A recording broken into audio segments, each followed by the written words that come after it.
We are live.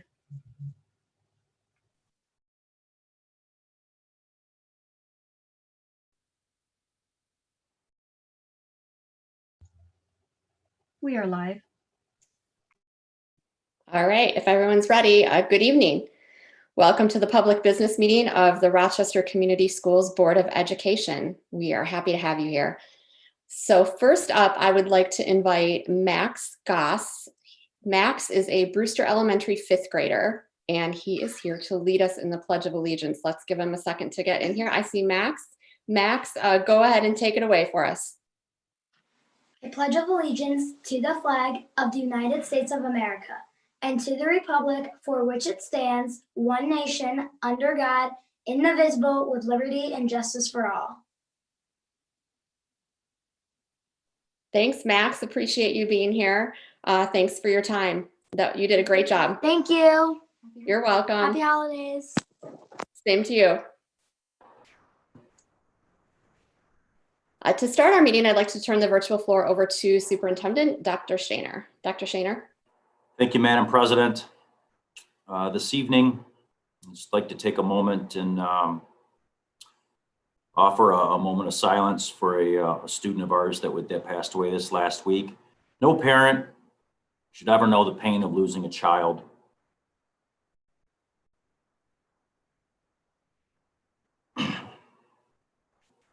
Tonight, ladies and gentlemen, we ask you to take a moment of silence, offering support, praying for peace, and cherishing the gifts that Colin Jones brought to his family, his friends, his teachers, and the entire community. Please, ladies and gentlemen, let's take a moment of silence.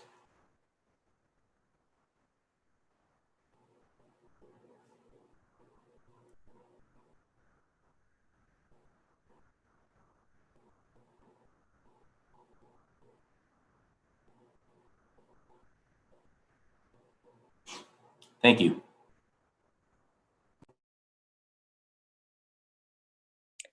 Thank you, Dr. Schoener. Again, welcome to those of us on Zoom, and also to those watching on YouTube Live. Welcome to the last meeting of 2020. Again, this is a public meeting of the Board of Education. It is not a public hearing. We do have several ways for the public to engage during our public meetings, however. First, members of the public can request to be on our agenda. Tonight, 3 members of the public have made that request. There's a form on the website for those who are interested in this in the future. Second, after each action item, we will have public comment related to that item. In Zoom, please click the raise hand button to speak, and I will unmute you when it is time. Third, at the end of our meeting, before board member comments and administration comments, we have time for comments for the public. Again, please raise your hand in Zoom and we will unmute you. When you raise your hand, you will receive a jot form link. Please fill out the form before you speak. When you are addressing the board, you'll have 3 minutes to speak. We will let you know when you have 30 seconds remaining. When addressing the board, please state your name and your relationship to the district. We will not be answering direct questions or responding to comments tonight, but we will make sure someone follows up with you to address your concerns. Once again, on behalf of my colleagues on the board, we are grateful to serve this community, and we appreciate your support. First item on the agenda is roll call, and tonight all members are present. Next, we have Spotlight on Success, and to start us off, I'd like to welcome Lori Grine, Executive Director of Strategic Communications. Lori. Thank you, Kristen. Thank you, Mrs. Bull. Tonight, we are honoring our amazing information technology team. In true Zoom and YouTube form, we are going to be showing a video to highlight the work that they've done over the past year. The community should note that we do have some students in the video, and these are their words. This was an unscripted video. The other thing I'd like to point out is at one point, a parent does mention the number of devices that were deployed. The correct figure is 7,400. So without further ado, I think we can start honoring our technology team.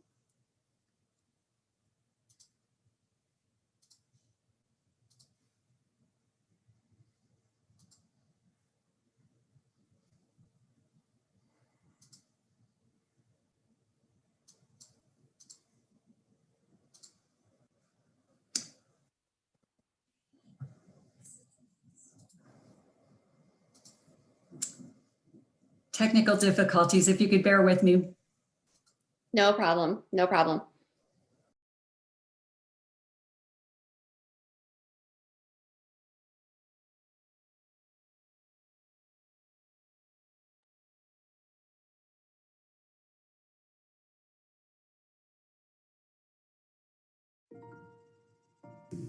Good evening. It's with tremendous pride that I take just a moment to extend my gratitude to the dedicated colleagues of our district technology team, along with our staff and the committed volunteers who have partnered to ensure that we continue to stay connected while distanced. Your dedication, your perseverance to RCS beliefs and action continues to make a profound impact on the lives serving our students, our staff, and our families. Relationships matter and actions reveal. And tonight, our entire school community applauds your contribution and value your tireless service.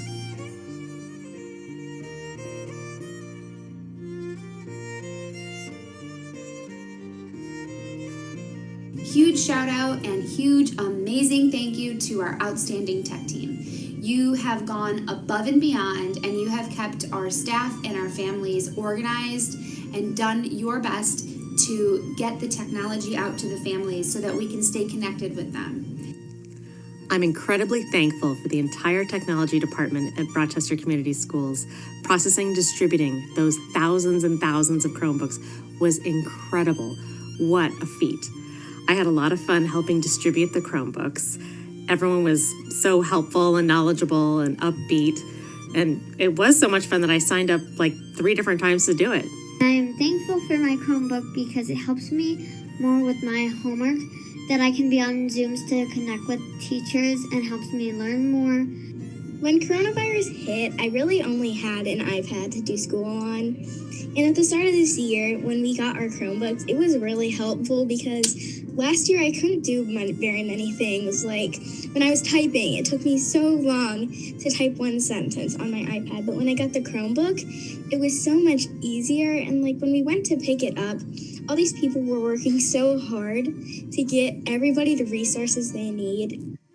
If there's anything that this situation has taught us, it's about the importance of technology and staying connected with one another, especially when it comes to our kids' education. I've always admired Rochester Schools' focus on technology and teaching our kids the safe and responsible use of technology, but without making it the center of everything our students are doing.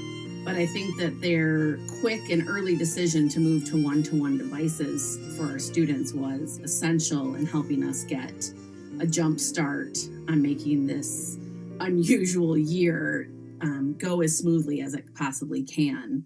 Last year when we went remote and we started to do everything online, it was very confusing and it was hard to do everything online. For me personally, I didn't know anything to do with technology, but with all of the videos and the tutorials and the people coming in and dedicating their time to the RCS students, I was able to learn so much about technology. My Chromebook means I get a contact with my friends and my teacher, and I've learned a lot about technology because of my Chromebook. At the beginning of the year, teachers were trying to figure out the best things for each student. And teachers and tech support has helped us throughout the years and throughout this time get us better and help us growing through technology.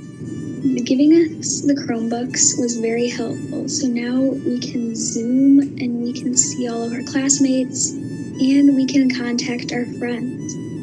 Thank you, RCS. Without Zoom, I'd feel alone, like this darkness. But with Zoom, I start to feel together, and I start to feel happy. I get to see all my friends, and I'm happy. So thank you for helping us with all this stuff. When COVID came around and we started doing virtual school, I was using my phone and my laptop. But then something crazy happened. They both broke. One of my old teachers told me that I can use RCS Chromebook. Now it's very easy to get to all my classes and I don't have to worry about any issues anymore. My tech department thank you goes out to Karen Carl, who was a huge help to me at the beginning of the school year when I was asked to design and present on Google Classroom. I've never done a tech presentation before, so that task was rather daunting, and she helped not only to answer my questions, but also to give me the confidence that I needed, that I could actually be helpful to my colleagues.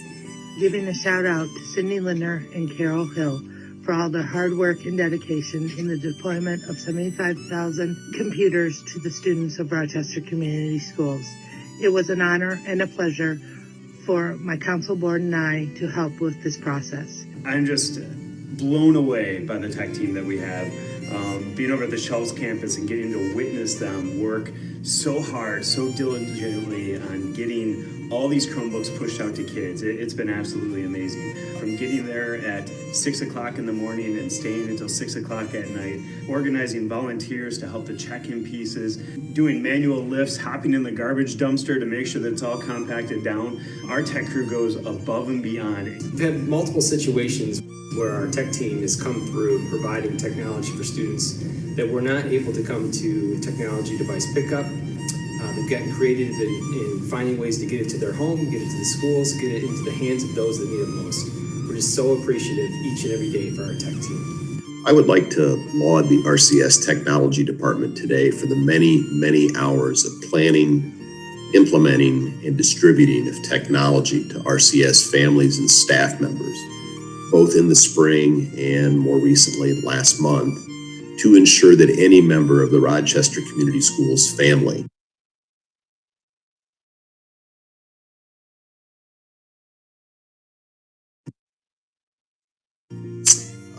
that required a device received one.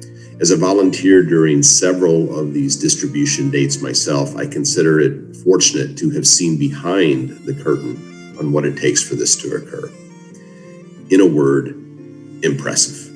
I feel wonderful to know that if I have someone in need, all they need to do is reach out to you and you will solve their problem.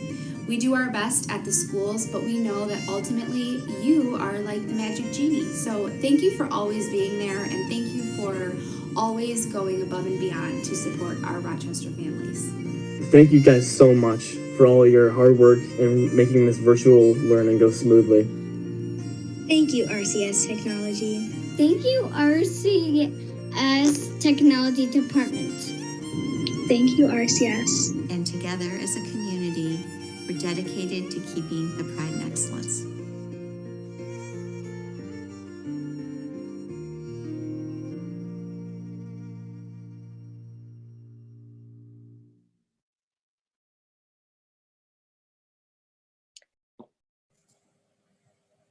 Madam President, I'll turn it over to you at this point. Thank you so much, Lori, for that video. And it was great to see all the students and teachers. I guess I'll just echo what everyone in the video said. Thank you, RCS Technology. I know they worked very, very hard behind the scenes and in front of the scenes, and we all appreciate everything that they do. I think that video said it all. Thank you. Could not have done this year without you. So thank you very much. Next on the agenda, under Spotlight on Success, I am going to turn this one over to Dr. Schoener. Thank you, Madam President. And again, a heartfelt thank you to our entire technology team. Appreciate it. Shifting gears, I'd just like to take an opportunity to spend a few minutes recognizing Representative Michael Weber. Representative Weber has been on our foundation, the RCS Foundation Board, since 2013. I actually think I met Representative Weber actually before I was superintendent here in the interview process. And just want to take an opportunity to thank him for his service as a legislator. Thank him for his service, his continued service on our foundation board. And I'd like to just thank him for being a confidant and a friend and being able to keep us informed of what's going on in the legislature. It's often a superintendent's job to have strong relationships with legislators and politicians, quite honestly, on both sides of the aisle. And sometimes that's easier done than others. And I've always appreciated Representative Michael Weber's candor. I've always appreciated his directness, and quite honestly, I've appreciated his friendship. As an old history teacher, I never thought I'd be able to say I've been to 2 State of the State addresses under 2 governors. And Representative Weber at both times was on his invitation. So Representative, just want to say thank you for your service and appreciate whatever endeavor that lies ahead for you, and make sure you know that we appreciate your service and thank you. And if we were with you, we would give you this tonight, but we know you're a proud Adams grad, and we have some Adams bling for you. Not only a sweatshirt, but maybe a coffee mug and a few other things as well. And we'll get that over to your house sometime this week. Again, thank you very much. Yeah, thank you, Dr. Schoener, the administration, and the school board. It's been great working with you the past 6 years, and just a top-notch school district. Obviously, my son is in 2nd grade at Hamlin, and enjoying the work that everybody does to make this such a great school district. Thank you, Representative Weber. Thank thanks you for being here, and thanks for the past couple of years for the really great relationship that we've had. Very much appreciate it. All right, I think moving on our agenda. Next up is communications, and first we have Secretary of the Board of Education, Michelle. If you can tell us about the communications received by the board since our last meeting. Good evening. The Board of Education has received 9 email communications since the previous meeting through the RCS website. District parents Joshua Raymond and Joseph Crescenzi contacted the board suggesting that the board vote to reopen or suspend in-person learning.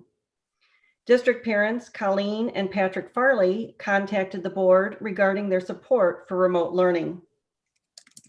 District parent Tabitha Cronander contacted the board regarding the voting procedure for recertifying the extended COVID-19 learning plan.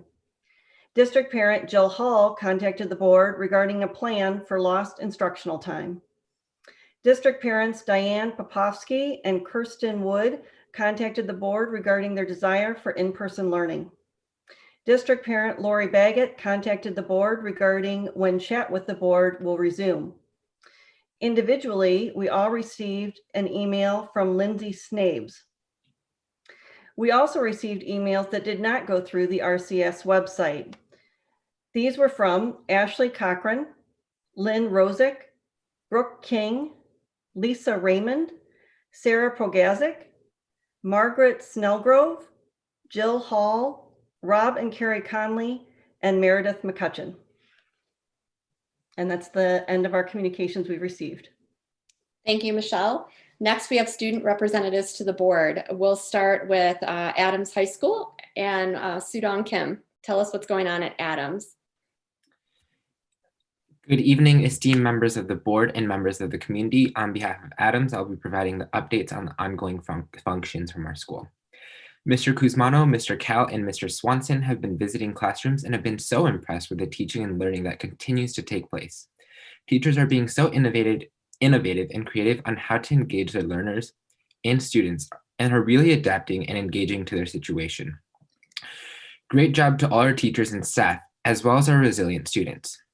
The Highlander Helping Hands program, which is sponsored by our PTSA, is set up and running. This program is meant to offer support and mentorship to future Highlanders in our feeder schools. We have current Highlanders that are mentors, and they get matched up with a future Highlander based on similar interests, I myself being one of them. This is an amazing program, and I am thankful to be a part of it. A big congratulations goes out to our softball team for being recognized as an academic all-state team with the highest GPA of all divisions, with a GPA average of 3.93. Approximately $4,000 of cans was raised, and around 2,000 pounds of food were raised in the can drive. Adams Here For You 12 is sponsoring a 12 days of holiday cheer spirit event. Thank you to our Here For You club and for preparing and promoting this event. Even though we are in a remote setting, our students are still participating in the RCS Battle of the Books, sponsored by the PTSA. The next trivia battle is Friday, January 29th at 7 p.m. via Zoom. The Adams Theater Department is hosting a virtual poetry slam event. All RCS students are welcome. Adams student Claire Donahoe and Miss Pillsbury are organizing and running this event. This will definitely be an amazing event, so please join if you have the time. The Adams debate team competed at the MIFA state tournament on Saturday. We took 4 students, with 2 going on to finals. Clara Adse, a junior, placed second in the state on the novice division, and Jenny Kim, another junior, placed third in the state for the varsity division. In regards to the blood drive, Student Council will be hosting another one in the auxiliary gym on January 13th, 2021 from 10 to 4. Please consider coming out to donate. The Atom Bots were awarded the Implementation Demonstration Award on December 10th at the Oakland County Competitive Robotics Association virtual competition. The judges noted our understanding of the game and necessary strategy and our versatility in the subsequent design.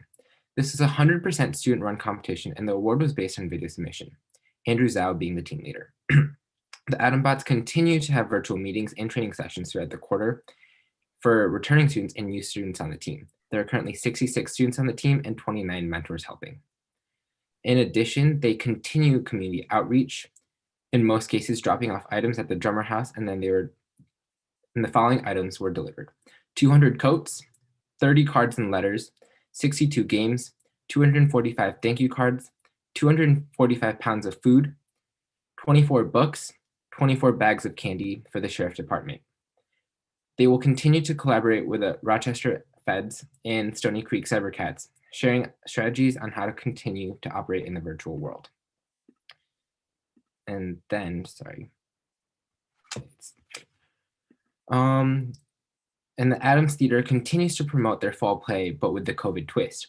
We will continue to launch a radio version of the play, Murder by Poe, for a listening audience in the early January time period. The hope is to return to school and videotape a live performance too. The DECA group has hosted a community service event where students wrote thank you cards to members of the Gleaners Food Bank and Ascension Hospital. Today, students participated virtually in the DECA District 7 Career Development Conference.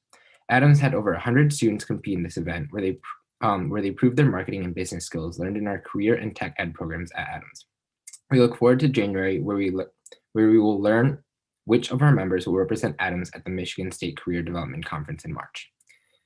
I know that was a very long update, but I appreciate you all listening, and I hope you all have an amazing holiday season. Thank you.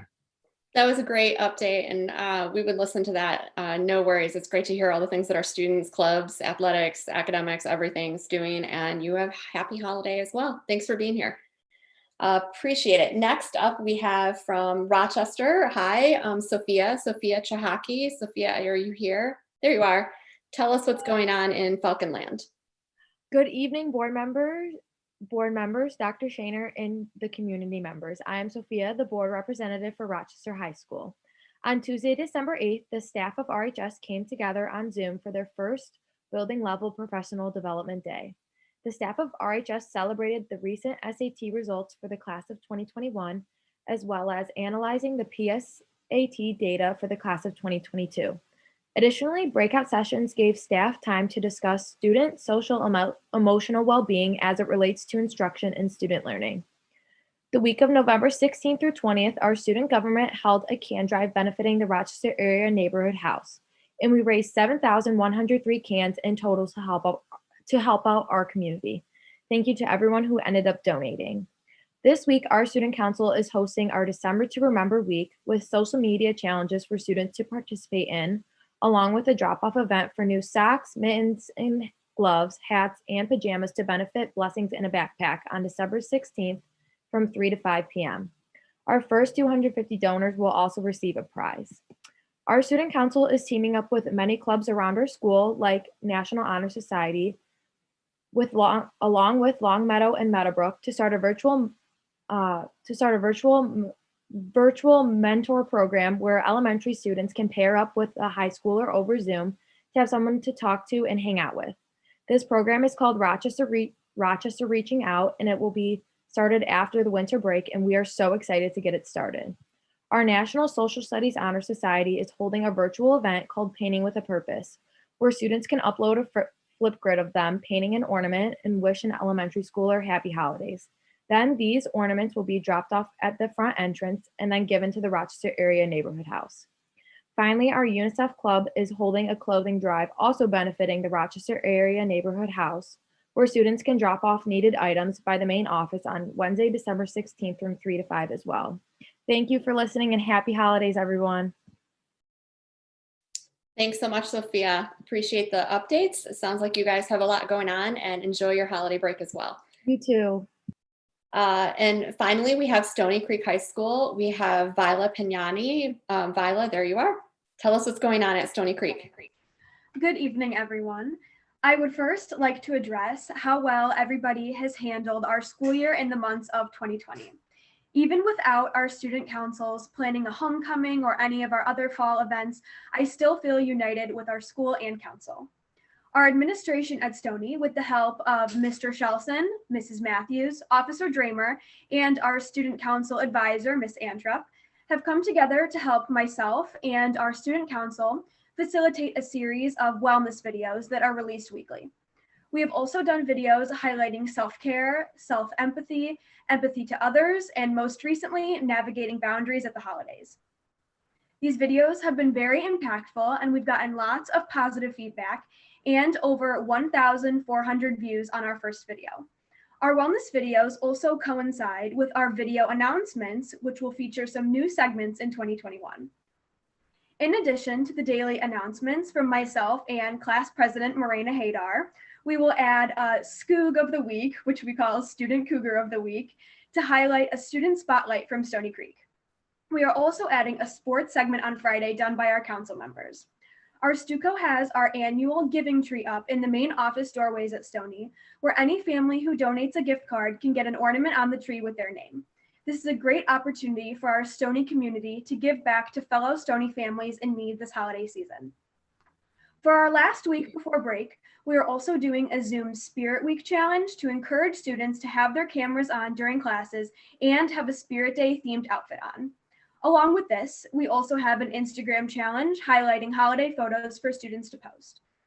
Our National Honor Society has implemented a new mentoring and tutoring program where NHS members are paired up with elementary school students based on their similar interests. The mentoring pairs meet every other week virtually and do an engaging activity. Our NHS has also begun making care packages kits for homeless people, frontline workers, and children in hospitals. To remain safe, all of our active Stony Creek groups have done events with minimum people, but maximum safety and positive outcomes. Our online school newspaper, The Source, has also had a record-breaking number of articles this year written by first-time writers.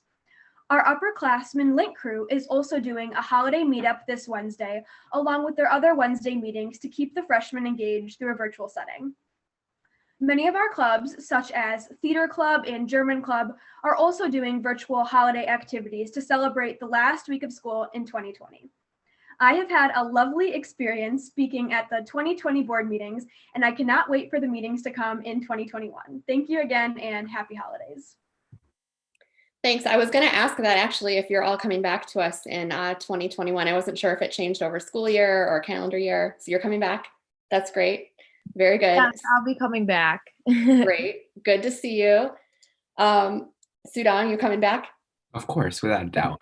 Okay, great, great. Well, I appreciate these updates so much, and it's really, really amazing to hear all of the service projects and the tutoring, mentoring, the donations. Your organizations, I feel like, really could be a model to, the world for you can continue things in virtual that maybe you couldn't, that you didn't know that you could when the school year started. That the one-on-one mentoring between high school students and younger students is really amazing to see take off. I know that we've a lot of social media shares with us on some of the things with the student Q&As that your student councils are doing with other students and teachers and things like that. So it's really, you guys have all really innovated your student councils. And so please take that message back to them that, we're all watching for ideas from you. So we really appreciate all of the efforts that you've done in continuing the whole spirit of what student council does. So thank you. Thank you so much. Thank you. Thank you. Have a great holiday and good night, you guys. Thank you. Have a great holiday. Next up, we have citizens requesting placement on the agenda. We have 3 citizens tonight who have requested to be placed on the agenda. As a reminder to keep your comments to 3 minutes, and please begin by stating your name and relationship to the district. We'll start those 3 minutes then, because sometimes it takes a minute to get on a line here. So I'm going to call on Meredith. First up is Meredith McCutcheon, and Meredith, you should be able to talk now.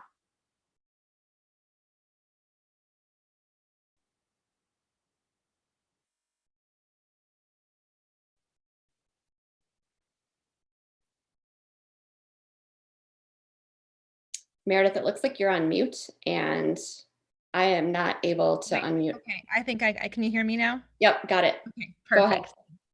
I am Meredith McCutcheon, RCS parent. In July, someone sent a talk to us message to the district using my name, but the wrong email address and phone number. In its entirety, the message read, "I will cause chaos in the district. I will get what I want. You will listen to my demands and that of my forum. Extend the deadline to August 4th, 2020. The parents deserve more time. We will hold out as long as necessary to suit our needs." The Friday before this message was sent, I did organize a letter writing campaign respectfully asking the district to provide a town hall and to extend the deadline for enrolling in the virtual campus, but I did not send this message. The district turned the message I just read over to police. According to the police report, Dr. Schoener said that he felt it was, quote, a direct threat toward him and the school board, that McCutcheon runs a private parents Facebook group that has caused issues for the school board, and that he wanted to pursue charges. When police officers came to my home, I informed them that I did not send the message and that I would never threaten anybody. I explained that I do moderate a parent advocacy page, but we encourage members to advocate for quality public education in appropriate ways, and we do not tolerate threats. I mentioned that I received a phone call from a district admin the previous day, but I thought it was about the meeting we'd set to discuss the requests made in the letter writing campaign, so I responded via email instead of calling. I added that I would be happy to speak with Dr. Schoener to straighten things out. Dr. Schoener told police he would prefer if I didn't contact him or the board. That afternoon, he sent an email to the entire community, after which I was contacted by dozens of citizens who received it, leaving me little choice but to officially come forward. The email did not specifically identify me, but it contained enough information to narrow down the field considerably, stating that, quote, the district received an email threat through Talk to Us from someone using the name of a social media parent advocacy page administrator. The name of our forum is Parent Advocates of Rochester Community Schools, and while there are other parent groups out there, none identify as an advocacy group in this way. It was inappropriate to send a public email with unnecessarily specific information when the investigation into who sent that message had barely begun, and we didn't know yet if I was in danger from the individual who impersonated me. The entire experience was very scary for my whole family. Police were ultimately unable to trace the origin of the Talk to Us message because part of the company that operated Talk to Us was located outside of the country. RCS recently launched a new system, and it's my understanding that IP addresses for messages can now be traced. This is a good first step to ensure that something like this doesn't happen again. But it's not enough, and this is why I'm here tonight. A transparent protocol should be developed for how and when to share information about an incident with community members who are uninvolved in the matter.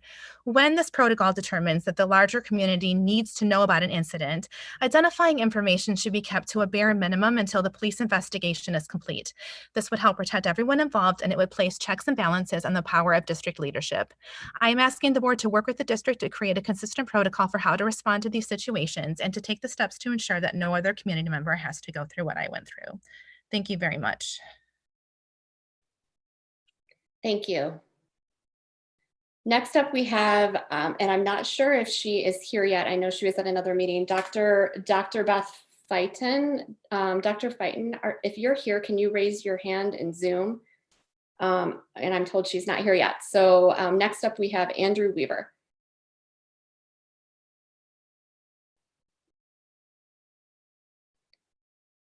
Andrew, you should be able to speak. Hi, my name is Andrew Weaver. I have 2 sons at Brooklands. Rochester Community Schools has a long, proud history. This history predates the current administration and the current Board of Education. It was built by great teachers such as Miss Reed, Miss Lamb, Miss Moore, who I'm biased to as I've seen their impact on my son, and many others. It was built by a strong community that believes in honesty and doing the right thing when it is hard.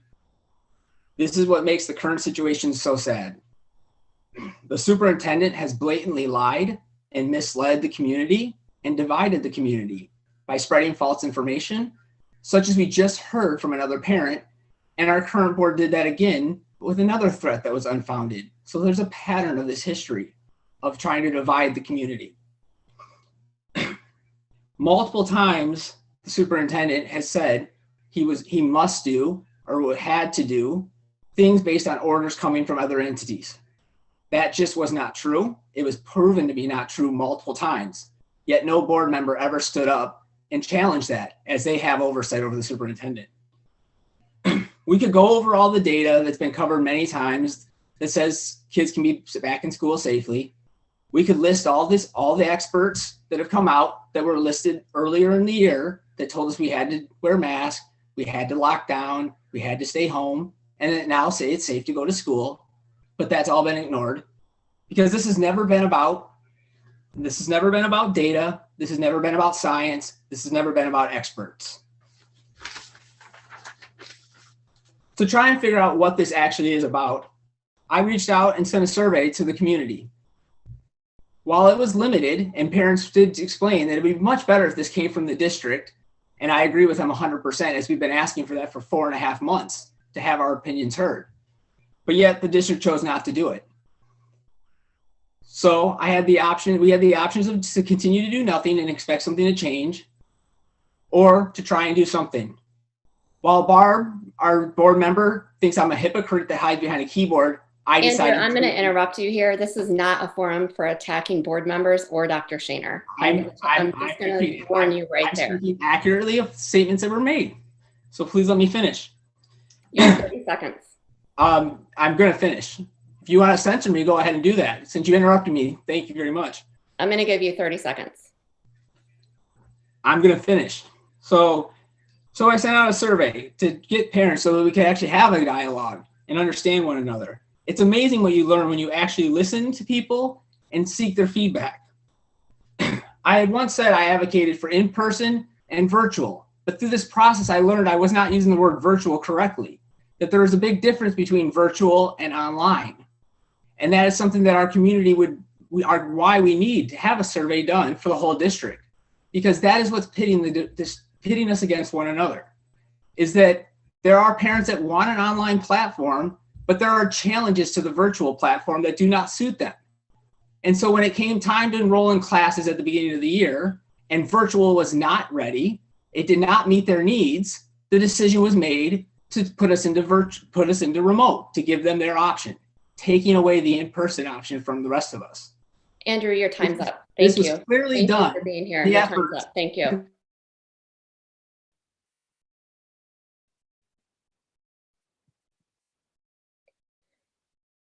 Next, we have one more citizen who had requested to speak tonight, and that was Dr. Beth Fighten. Is Dr. Fighten here yet? Yes, I am. Oh, it's so great. I'm glad you're here. Thank you. I wasn't sure. I was trying to juggle 2 different board meetings tonight, so I'm so glad I got an opportunity to address you. Thank you so much. Yeah. So good evening, President Bull, members of the board, Superintendent Schoener. I really appreciate the time to meet with you today. I'm representing the teacher preparation program at Oakland University. I'm Dr. Beth Fighten, and I'm the director of the student teaching office here at Oakland. We've been partnering with Rochester schools for several years, and tonight we just wanted to thank you. Your building administrators, your teachers and staff have worked so valiantly this last semester in the midst of this global pandemic. The dedication and time that has been put into the educational supports that you give to children is remarkable, and you all deserve to be commended for that. Additionally, some of your schools and teachers agreed to take on an additional load by mentoring a student who would like to go into the field of education at a time when not everybody wants to go into this field. So not only are your teachers working with their own students, but they were agreeing to work with Oakland students as well. Whether you provided access for our teacher candidates to take their very first glimpse into the classroom as a teacher, to tutoring opportunities, to full-time mentoring of our student teachers, Rochester had 38 students from Oakland's teacher prep program involved this year. And again, we really just wanted to thank you. Additionally, Beth Davis and David Murphy recently joined us in a Zoom meeting and talked to our graduates about what does it take to get hired in a school, what do they look for in a resume, and we really appreciated their support as well. We look forward to continuing to work with Rochester. I've worked with many of your central office staff and your building administrators and teachers. And so tonight is all about just saying thank you for what you do for us. Thank you. Thank you so much, and thanks for your partnership. We really appreciate it. Thank you. Next up on the agenda, members of the Board of Education. Do any board members have any communications that they wish to share that haven't already been mentioned? Michelle.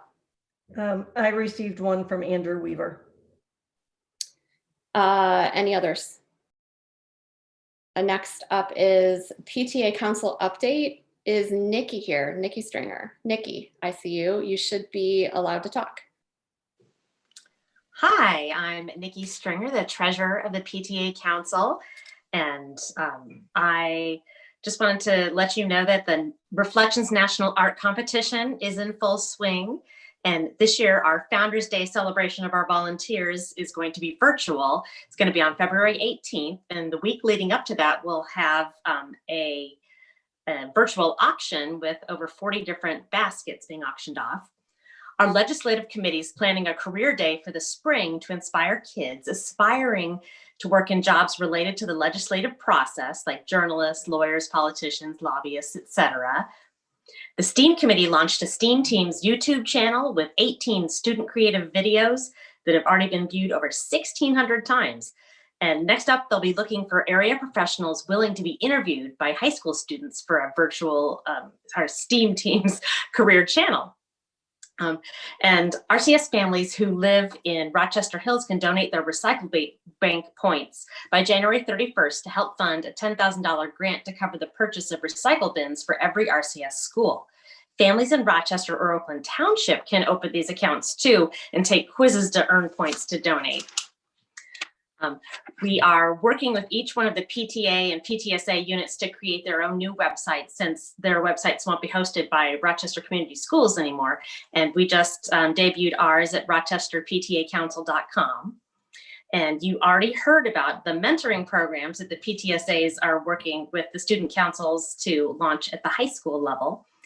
And the PTAs are working with the neighborhood house to collect winter gear at each of the schools. And the PTAs and PTSAs are contributing funds to create a pool of money available to grant small wishes for virtual campus teachers. The council is administering the fund and will be working with the administration of the virtual campus to poll the teachers for their wish lists really soon. And the PTAs of the schools continue to look for creative ways to engage families and students, like the Meadowbrook Holiday Scavenger Hunt coming up, virtual enrichments, and teacher appreciation from afar. Thanks so much for the opportunity to share some of what we've been working on, and I'm happy to answer any questions if you have any. Thanks, Nikki. Appreciate the updates. Do any board members have any questions? You're staying very busy. Happy holidays to all of you, to you and your team. Please pass that on. Thank you.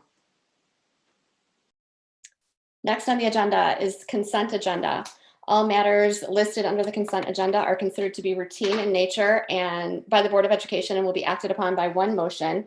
There will be no separate discussion of these items. If any member of the board or any citizen requests discussion of an item, that item will be removed from the consent agenda and will become the first item of business under the new business portion of the agenda. Item 1, current bills payable for November 1st through November 30th, 2020 in the amount of $12,803,764.13. Item 2, Board of Education regular meeting minutes for November 9th, 2020. Item 3, Board of Education regular work session minutes for November 30th, 2020. Item 4, Board of Education special meeting minutes for November 30th, 2020. Would any board members like to remove an item for discussion? Or would anyone from the public like to remove any of these items for discussion? Seeing none, I'll take a motion to approve the consent agenda as presented. Moved by Michelle, seconded by Mike. All those in favor of the consent agenda as as presented, please unmute and say aye. Aye. Opposed? That is a 7-0 vote. Next up, we have Superintendent Committee reports. First is Dr. Schoener. Thank you. Let me make sure I'm unmuted. Yep, you are. On December the 8th, 2020, the Superintendent Steering Committee met. We talked about the COVID-19 extended learning plan. We discussed district enrollment, and we also discussed the virtual academy and the potential for opening it to choice in the future. And we also discussed Title IX. Thank you. Thanks so much. Next up is Matt McDaniel, Executive Director of Business Operations, who will tell us about the Superintendent's Business and Operations Committee. Good evening, Madam President. The Superintendent Business and Operations Support Committee met on December 10th, 2020, and we discussed Title IX, October financial results, student enrollment and participation rates, and business office and technology staffing. Thank you. Thank you. And finally, we have Beth Davis, Chief Human Resources Officer, who will report on the Superintendent Policy and Curriculum Committee. Thank you, Mrs. Bull. On October 2nd, the Superintendent's Policy and Curriculum Committee met, and we invited Kevin Sutton from the law firm of Miller Johnson to present information on Title IX, as well as Corey Heitch presented information regarding student achievement data and iReady. Thank you. Thanks so much. Next, we are to our new business portion of the meeting. The first item on the agenda is extended COVID-19 learning plan recertification. This is an action item, and I will turn this over to Dr. Schoener. Thank you again, Madam President. This evening, we will be again, as a point of process, asking the board to recertify extended COVID-19 learning plan. We did this 2 weeks ago, and as you know, we go into holiday break here on the 18th. There are no material changes as we ask you to recertify this plan.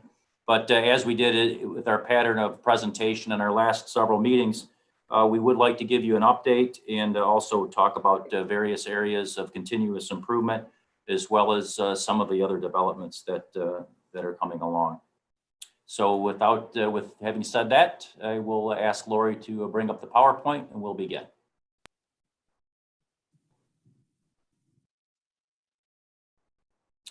And this is a timeline that we've shared with the board multiple times, and just really up here for folks to look at and the board to look at if they need to check dates or anything like that. And again, we are now into December and asking the board to recertify the plan. And thanks, Lori. One more slide. Again, back, I'm sorry. And here is the Oakland County Health Department guideline that is also similar to the one from the Michigan Department of Health and Human Services. And again, we're squarely in E. If there'd be an F and a G, we would probably be somewhere there as well. But just again, for a point of clarification and having it part of our process, we're including it in the presentation. Again, here's the explanation of the matrix. And our next slide, I believe, shows current data from the Michigan Department of Health and Human Services as of December the 12th. We're at 460 cases per million. That is still way over the 140 cases.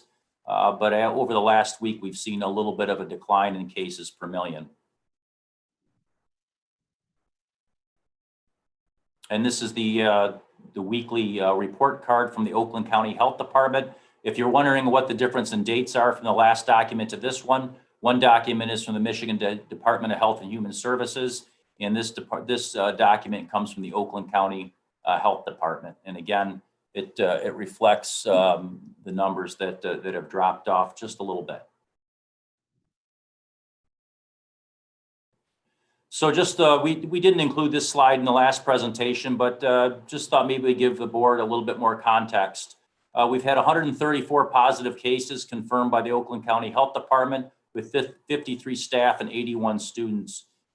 We've had quarantines from October 5th to December 14th of 786 individuals, including 126 staff members and 660 students. Isolation from October 5th, and October 5th is when the state required the health department to start to keep records, if you were wondering about that. We've had 133 individuals isolated, 122 staff, and 11 students. Again, considering the quarantine and isolation data, 386 students and staff could not report for work or school due to close contact or symptoms, and did not become positive cases. 2 schools so far have been on the ongoing transmission report, which was Rochester High School and Adams High School.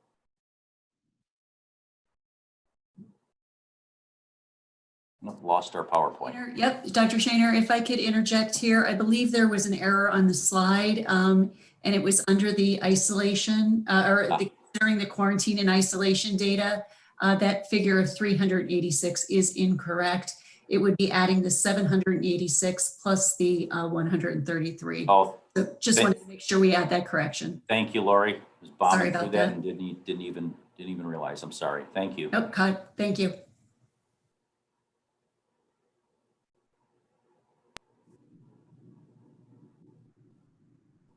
And again, I won't go through this, but these are the different definitions of isolation, quarantine, and the other terms that we all become familiar with through the pandemic.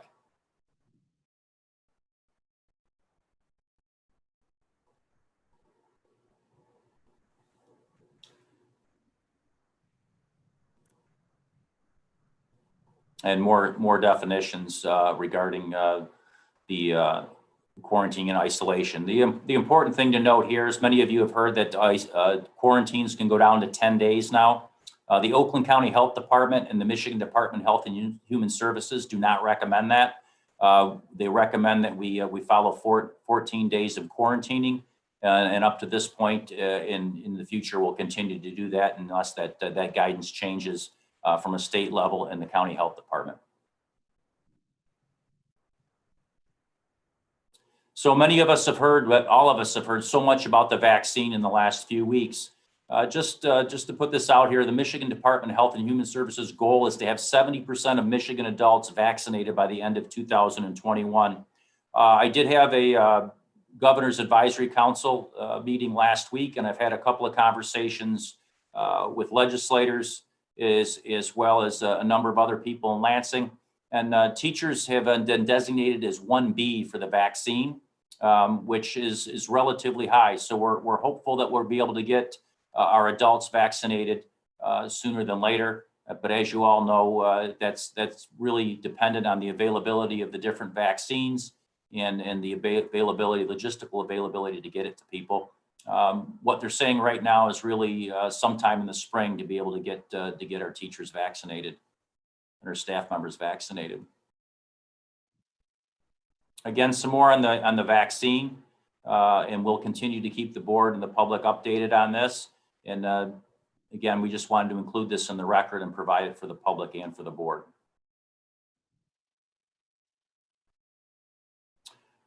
So this is the county flow chart. I hope I can see this. And you'll notice that there's two caveats, two changes in the guidance on the left-hand side of the document.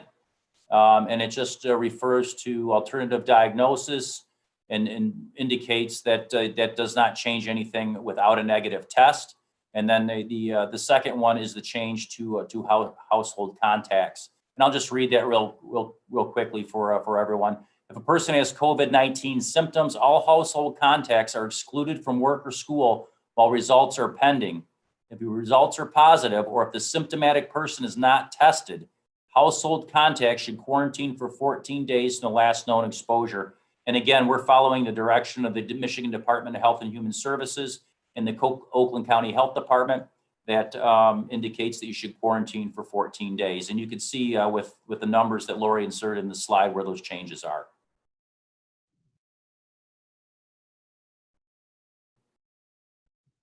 And again, just some resources from the Oakland County Health Department regarding quarantining, toolkits for schools, and flow charts. Thank you, Lori.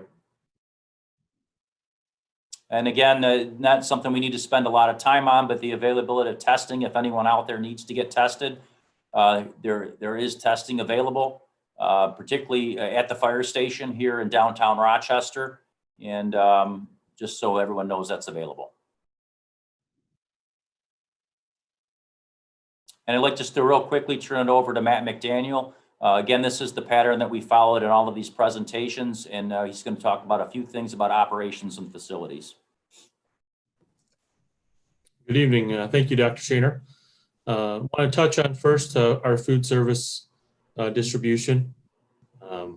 We did consolidate locations. That was communicated, I believe, last week. And Lori, if we can move to the next slide. Here's our consolidated pickup locations.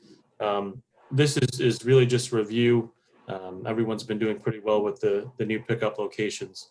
On the next slide, you'll see our distribution dates for the upcoming holiday. December 16th, this Wednesday, you'll pick up 7 days of meals. And also on December 18th, which is Friday, again, 11:30 a.m. to 12:30 p.m. on Friday, 7 days of meals to get you through the holiday break. There is no meal pickup on December 23rd or 30th. And then we'll resume again on Wednesday, January 6th with 7 days of meals. Also, if there's any questions or concerns, there's a contact information for the food service offices, as well as an email. Again, also, you can use the Talk to RCS feature on the district's website. Moving on to student participation rates. Typically, we would report student participation rates. We just did this at the last board meeting on November 30th. So we don't have any new data to share. We have some preliminary data, but the final participation data isn't available. You'll remember we've talked about student participation rates and two-way communications quite a bit. And there's a number of ways that a student can qualify to meet the student participation. So that's also through assignments or through emails or phone calls with district teachers and students and parents, which is why it takes a little bit longer to finalize these results. Our student participation rates for the last week of November and the month of December will be shared at the January board meeting. And now I'll turn it back over to Dr. Schoener. Thank you. Thank you, Matt. And just going back to participation, a lot of questions about district enrollment. Matt, if you could just stay on just for a second. Sorry, not get away that quick until the audit presentation. But just again, I want to report to the board that as soon as we have an audited number, we'll certainly share that. And as the board knows, a discussion of enrollment really is a work session topic because it's very in-depth. School districts across Southeast Michigan have seen declines in enrollment. I don't think Rochester will be any different. And we will present to the board on that in terms of what the demographer had predicted and then what the changes were against that. But it's really premature to do that until we have an audited number to work from. And we'll bring that to the board just as soon as possible. Matt, anything to add? Nope, you covered it well. Thank you. Thank you.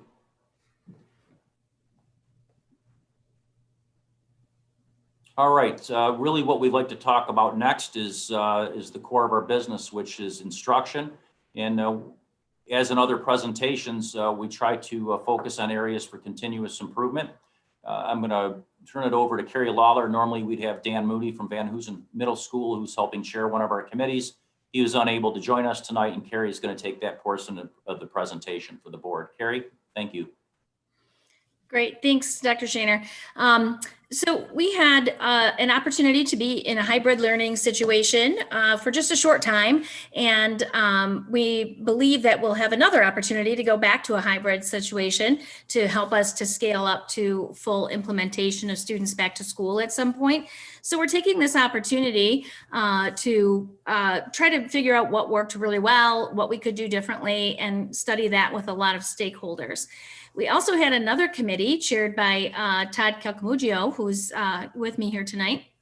And that committee was looking at distance learning. How can we better serve students who are unable to be in school, even when their cohort is in school because they've been quarantined or have contracted the virus or whatever that might have happened. So we were looking at technology and ways that we could possibly make that something better than just a video in the classroom where the student doesn't participate. So those two committees have joined together. One was called hybrid and one was called distance learning, and now that's all one committee, and they're working on how to best make that work. So a couple of meetings happened in the just recent weeks, and Todd, do you want to talk through some of the things that the committee's working on? Yeah, thank you, Carrie. Good evening, board, cabinet. I'm happy to be back to talk through what would have been one last meeting since the last time that we met. We met this past week with over 45 members of this committee now. There's actually 55 total that are invited. 45 were able to attend this past week. We were able to go through all of the information, all of the data that we had received through a survey of the committee members in our first meeting. We did this in district or in level teams. We had elementary, middle school, high school teams split out into breakout rooms to kind of cipher through and discuss the data that came from the questions that we had asked. We were able to kind of move those into a few different areas to focus our conversation for the remainder of this last meeting. Those areas were maximizing synchronous learning, optimizing asynchronous learning. We also spent some time talking about the schedules at all three levels and whether or not the schedules could be something that could be tinkered, toyed with to continuously improve that, to make sure that we're meeting needs of all students throughout the day. So we took a lot of input and discussion from the committee on what some of those schedules might be able to look like. After we had the opportunity to go through all of that data, we turned that discussion to the technologies that we can utilize to support students in the classroom. We had a couple of presentations on Loom and Nearpod so that the committee members could learn more about these two particular platforms, and then had open discussion on the uses of those things in classrooms by some of the teachers that are already using them, as well as just kind of a quick discussion about, what we see as possible uses for those platforms. We then had multiple different teachers take on the ability to utilize these things over the course of the next week and the next few weeks, obviously after break as well, to learn more about those platforms and how they can work at different levels.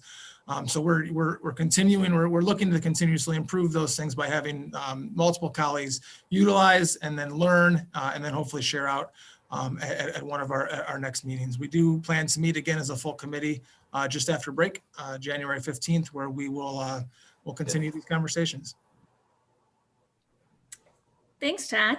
Yeah, The meeting's January 5th, right, Todd? January 5, I apologize. Yes, thank you. Yes. That's our next meeting. So, yep, the group is working on a lot of different things, and a lot of people are experimenting with different technologies right now, as Mr. Calcamugio said. So we're anxious to see how that turns out and get back together and make some decisions about what would be best. So that's where we're at in the hybrid and distance learning. And next, I think Mr. Heitch is going to talk about the remote learning with some principals. Thank you. Yeah, I have Marnie Barker, principal at Hugger Elementary, and Kelly Desi, principal at Brewster Elementary, to update the board and the community on our last conversation around remote learning, and the bulk of the conversation focused on assessments within that learning environment and with really within any learning environment. So I'm going to turn it over to Mrs. Barker and Mrs. Desi, and they will share updates from the remote learning team. Great. Good evening to the board and Dr. Schoener and the cabinet. Thanks, Corey. We've been working, like Corey was sharing, that thinking about assessment, because when we return back from our break in January, all of our elementary students will participate in the next round of benchmarks assessments. And that's regardless whether we're in-person learning or in remote learning. Those are those types of assessments that are going to help guide our instruction, and that we can take back to looking at small group instruction as well as one-on-one instruction with students. Some of those benchmark reading assessments can be done using Literacy Footprints, which is a new digital reading assessment tool that we've acquired, and also using our Fontes and Pinnell kits and the use of a document camera. And teachers are continually using these as, again, they're looking at student reading progress throughout the course of the instruction when we're in remote or whether we're in person. iReady, the diagnostic that in elementary we use in the fall, mid-year, and then again in the spring, is just one piece of data. It does help us to drive our instructional decisions, but it also helps us to know, as we're setting growth goals for us, ourselves as a district and as buildings, how we're progressing towards those goals. So on December 14th today, we're proud to announce that our elementary students have all received access to the math learning platform of iReady with support links. And we have sent out communications from each of the buildings with directions and links and supports for parents and families. If they have any questions, they're invited to contact their classroom teachers or their building administrators as well, and we're happy to support with those. But we're excited that our students have that opportunity to continue their math instruction on that platform, which will be wonderful. So. And Mrs. Barker, I'll just jump in real quick. Included in those communications are support links for families and students to access. We felt we did that in the spring, and we've updated. And we want to continue to highlight that because we recognize we're going on break for 2 weeks. And if this is something that you want your child to access over break, and there's a difficulty logging in, or if there's a support question that you have, all of those frequently asked questions that we received in the spring and that we worked through when we've used this platform in the past are going to be housed and accessible to you and your family as we are on break, and you might not have the same access to communicate and to ask a question about logging in. So please keep an eye on that. And if you have trouble with those links, please reach out to your building. Thanks, Mr. Heitch. I'm going to turn it over to Mrs. Dessy to finish up our slide, the principal from Brewster. Thank you, Mrs. Barker, and good evening, board and cabinet and community. And we wanted just to take a quick moment to highlight, although we'll be entering another assessment window here soon after the holidays, we wanted to highlight that formative assessment is really what guides our instruction. And formative assessment is ongoing and frequently done. And if we are looking in continuous improvement, if we look at last spring and we look at now when we're doing these formative assessment and using different tools, we feel much more confident and we continually improve with supporting our staff and our students with the tools necessary. And we have 2 resources that have been highlighted in this remote learning, and that is our literacy footprints and our EPIC. And these provide digital platforms that we can utilize with our students, either one-to-one or in a small group, and really support our student needs. So we wanted to highlight that and make sure that we have multiple tools and continually improve in making sure we're getting authentic feedback that guides the instruction for our daily work. At the secondary level, we're continuing to work with MDE to collaborate and update with the processes. And we're looking at the spring timeline for April and May, with iReady being added at the middle school level and MSTEP provided to 6th and 7th graders. PSAT will be provided to 8th, 9th, and 10th graders, and the SAT will be given to 11th graders. And our remote learning committee will continue to discuss and look at continuous improvement on our next meeting at January 7th.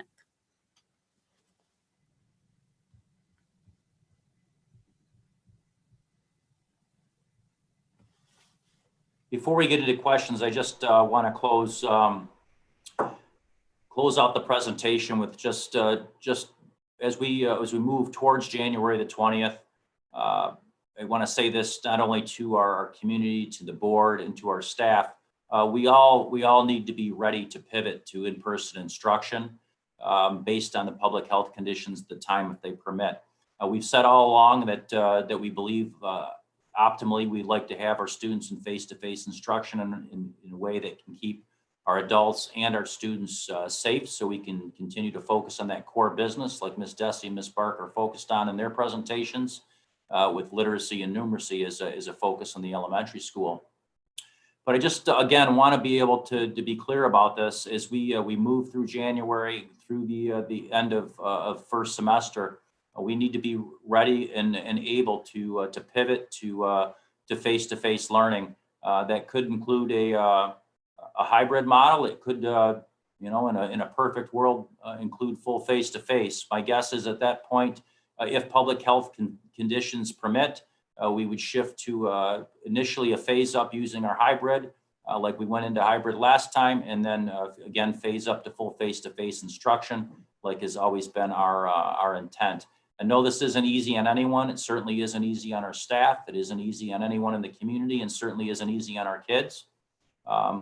But as we move forward, we just need to continue to pull together as a community. As you can see, there's dozens of people working on this diligently and daily to get us to a point when conditions allow for it, that we can get back to face-to-face and in-person instruction using a hybrid or full face-to-face model. So just wanted to say that as we move into the holidays, sometime this week, the community and our staff will get a written communication that mirrors that comment, along with a holiday message, of course. But just really wanted to make sure that we said that into the record as well tonight, that we continue to plan for that face-to-face instruction. And we're hopeful that that vaccine comes out a lot faster than they're saying it's going to, and that the numbers continue to drop off. Thank you. Thank you, Dr. Schoener. I will, before questions or discussion, take a motion to approve the extended COVID-19 learning plan as presented. Moved by Andrea, seconded by Kevin. Questions from the board or comments, and then we'll take questions, or we'll take comments from the public on this topic. So if you filled out a form to speak, and if you wish to speak on this topic, please keep your hand raised. If you wish to speak about something else, please unraise your hand and raise it again at the time. So questions or comments from the board? Mike. Just want to thank the committees that are working tirelessly on improving all of our modes of instruction. Because as Dr. Schoener said, we don't know what mode we're going to be in. We have to be prepared for any mode, and we really want to, do the very best that we can, whatever mode we end up being in. And I know that everybody's trying their best and trying to figure out the best way to deliver instruction. And tonight's presentations prove that. I think the thing about participation rates, I'll tell you, this is the one year where I'm not quite as concerned about enrollment numbers as I am about the participation actually of the kids in class. I think it's really important to make sure that we keep kids in class and engaged more than anything else. Thank you. Any other questions or comments? Barb. I was just going to comment at a secondary level, the different modes of content delivery that Carrie was speaking about and Todd was speaking about. It would be great to maybe in a work session be able to see what some of those look like. I'm just really curious, what those are, because I've never heard of them before, quite frankly. So just something, if that could happen later, that would be kind of cool to see what those look like. That's a great suggestion. Michelle. Yeah, I was just going to make a comment. I know that Dr. Schoener had mentioned that, our families and our staff need to be able to pivot back to in person when that's ready. But I also think we need to make sure that we're providing them with at least some notice for whether it's childcare that they need to line up or transportation for their kids, that type of thing, that, we give them a little bit of time that, we're making this change. Just real quickly, I appreciate, Michelle, you bringing that up. I did forget to mention that, and we'd definitely give everybody some pretty decent forewarning, given that hopefully the numbers continue to trend down and that vaccine is available. So I would hope that we're able to tail out first semester, get the things done that we need to get done. And again, given that the data is in the right place and the public health guidance is such, that we'll be able to start up with an in-person model of some sort.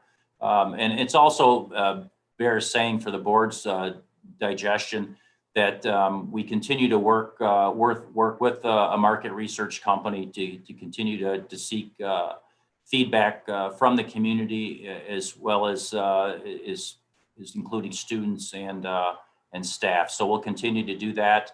And hopefully get out some market research here, probably in the beginning of February, as we speak to the experts that do this for a living, they really say that around the holidays and right after the holidays is not a great time to garner or do any kind of a polling or any kind of scientific surveying. So we'll continue to monitor that. And it also is important to say, I think that we're in this for the long haul, unfortunately, because we have a vaccine, because we can see the light at the end of the tunnel. There is a ton of work to do yet. And there's going to be a ton of work to do for years to come, whether it's identifying deficits that may exist academically, socially, emotionally, what things we need to be aware of in terms of enrollment trends going forward, what the impact of changed modalities of instruction will have even in our traditional form of school remains to be seen. So we've got a lot of work to do moving forward. But I guess going into the holidays, I'm thankful that we're closer to the end of this than the beginning. Go ahead, Michelle. Just for clarification then for our parents and families and staff too, I think at the last meeting, we had said that we would be remote through the first semester, at least at the middle school, high school level. And that we were looking at potentially coming back after that. But at this point, we really don't know. That's what I'm hearing, right? We have to wait for the numbers to come back, and we know that that's the earliest we would be back in person. Yeah, I would say the earliest would be after the Dr. Martin Luther King Jr. holiday. And again, we're gonna continue to watch things nationally, watch things locally, continue to meet with our public health officials. Collaborate around the county, but I'm hopeful more now than I have been in a long time, Michelle. And I probably shouldn't have said that out loud, but I'm hoping that the vaccine's going to come out quicker than I'm hoping that they're under promising and over delivering, and I'm also hopeful that the numbers hopefully will continue to decline. That the graph that was on the that one slide, did it look like that was between 5 and 10 weeks from when they started that the 1B would be phased in? I don't have a real clear answer for that. The best I've been told is really would be mid to late spring for that. So I'm going to try to get more clarification on that this week. But it really, I don't have a clear answer what 1B means in terms of timing right now. I just know that I know the governor has said publicly that teachers are a priority. I've heard that from lawmakers from both sides of the aisle. So I do think they'll put some focus on that, and I'm hoping that we'll have a clearer answer on that soon. Thank you. Go ahead, Barb. You're on mute, Barb. Darn it. I couldn't get through the end of this meeting without that. That's okay.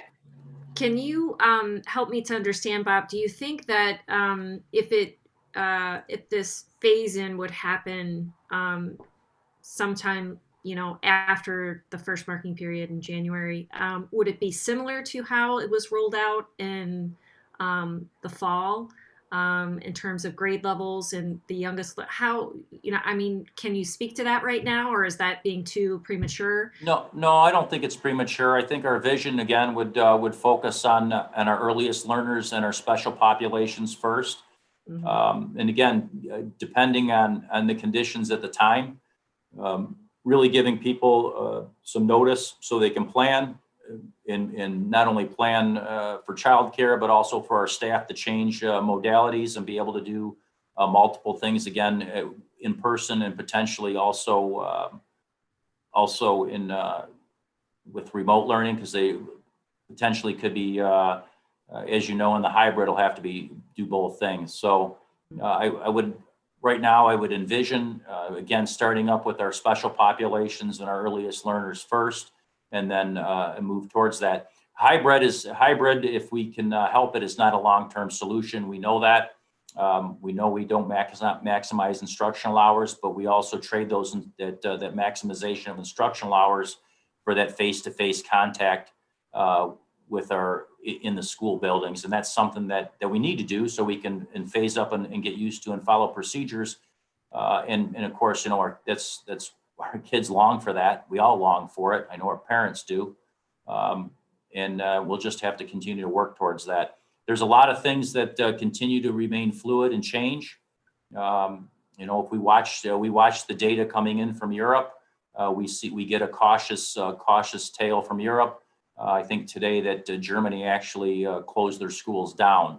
So again, as hopeful as I am that the vaccine and the data continue to give us positive news, we also have to be cautiously optimistic as well. Thank you. Dr. Schoener, what do you and the administration team need right now? Either from the board, the community? Well, I would say this, there's literally dozens of really hardworking, well-intended, highly skilled professionals working on this and thinking on it 24/7. They need the time and the space to work, and they need the grace and the trust that they're doing the very best that they can by our students and by our community. And I know that's a difficult order to fill these days, right? Everyone's got a lot of anxiety. Everyone's got a lot of anger about a lot of different things. But I really think honestly, these great people need time to work, time to close out the school year before the holidays and get focused on doing this important work. We'll come back in January and hit it very hard. You know, this job is never off. We're never off. So we'll be monitoring and working over the holidays, of course, and we really just need that time and space to do the work and move forward. Thank you.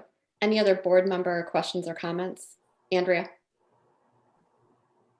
Yeah, just speaking back to the assessments that we talked about a little bit, both the lower and secondary.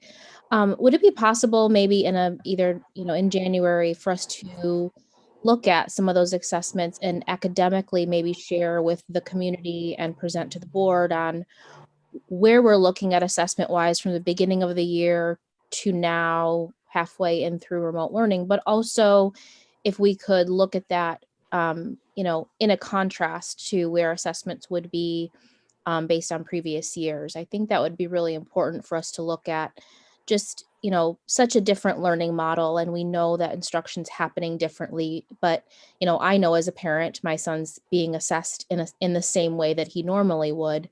But I think it would be helpful for us to see, we know education is going to look different this year.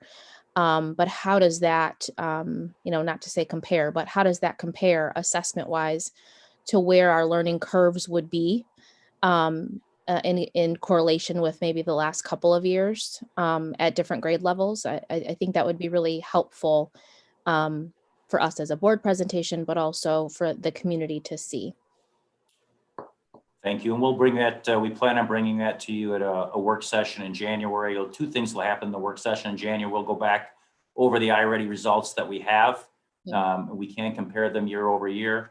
And then we will also present to the board, as we said at the last meeting, to go over some of those literacy lessons and give you a real concrete example about what goes on with literacy instruction and whether it's remote or whether it's in person. So those are both, I think, really important things. And we also took a note to also cover that in terms of secondary as well, the best that we can. I think it's important for the board and the community to realize, and I've said this to whoever will listen to me in Lansing, that this is going to be a long-term recovery. We're not going to fix this over a summer, and we quite honestly need to identify what we need to fix first. There's a lot of people making assertions about where the deficits are. The good news for us in Rochester is that we have great formative assessments. We have people well-trained in things like iReady that can help us benchmark, assess, and then compare with our formative assessments. And that'll help us to identify those deficits and move forward. Great, thanks. Any other questions or comments from the board?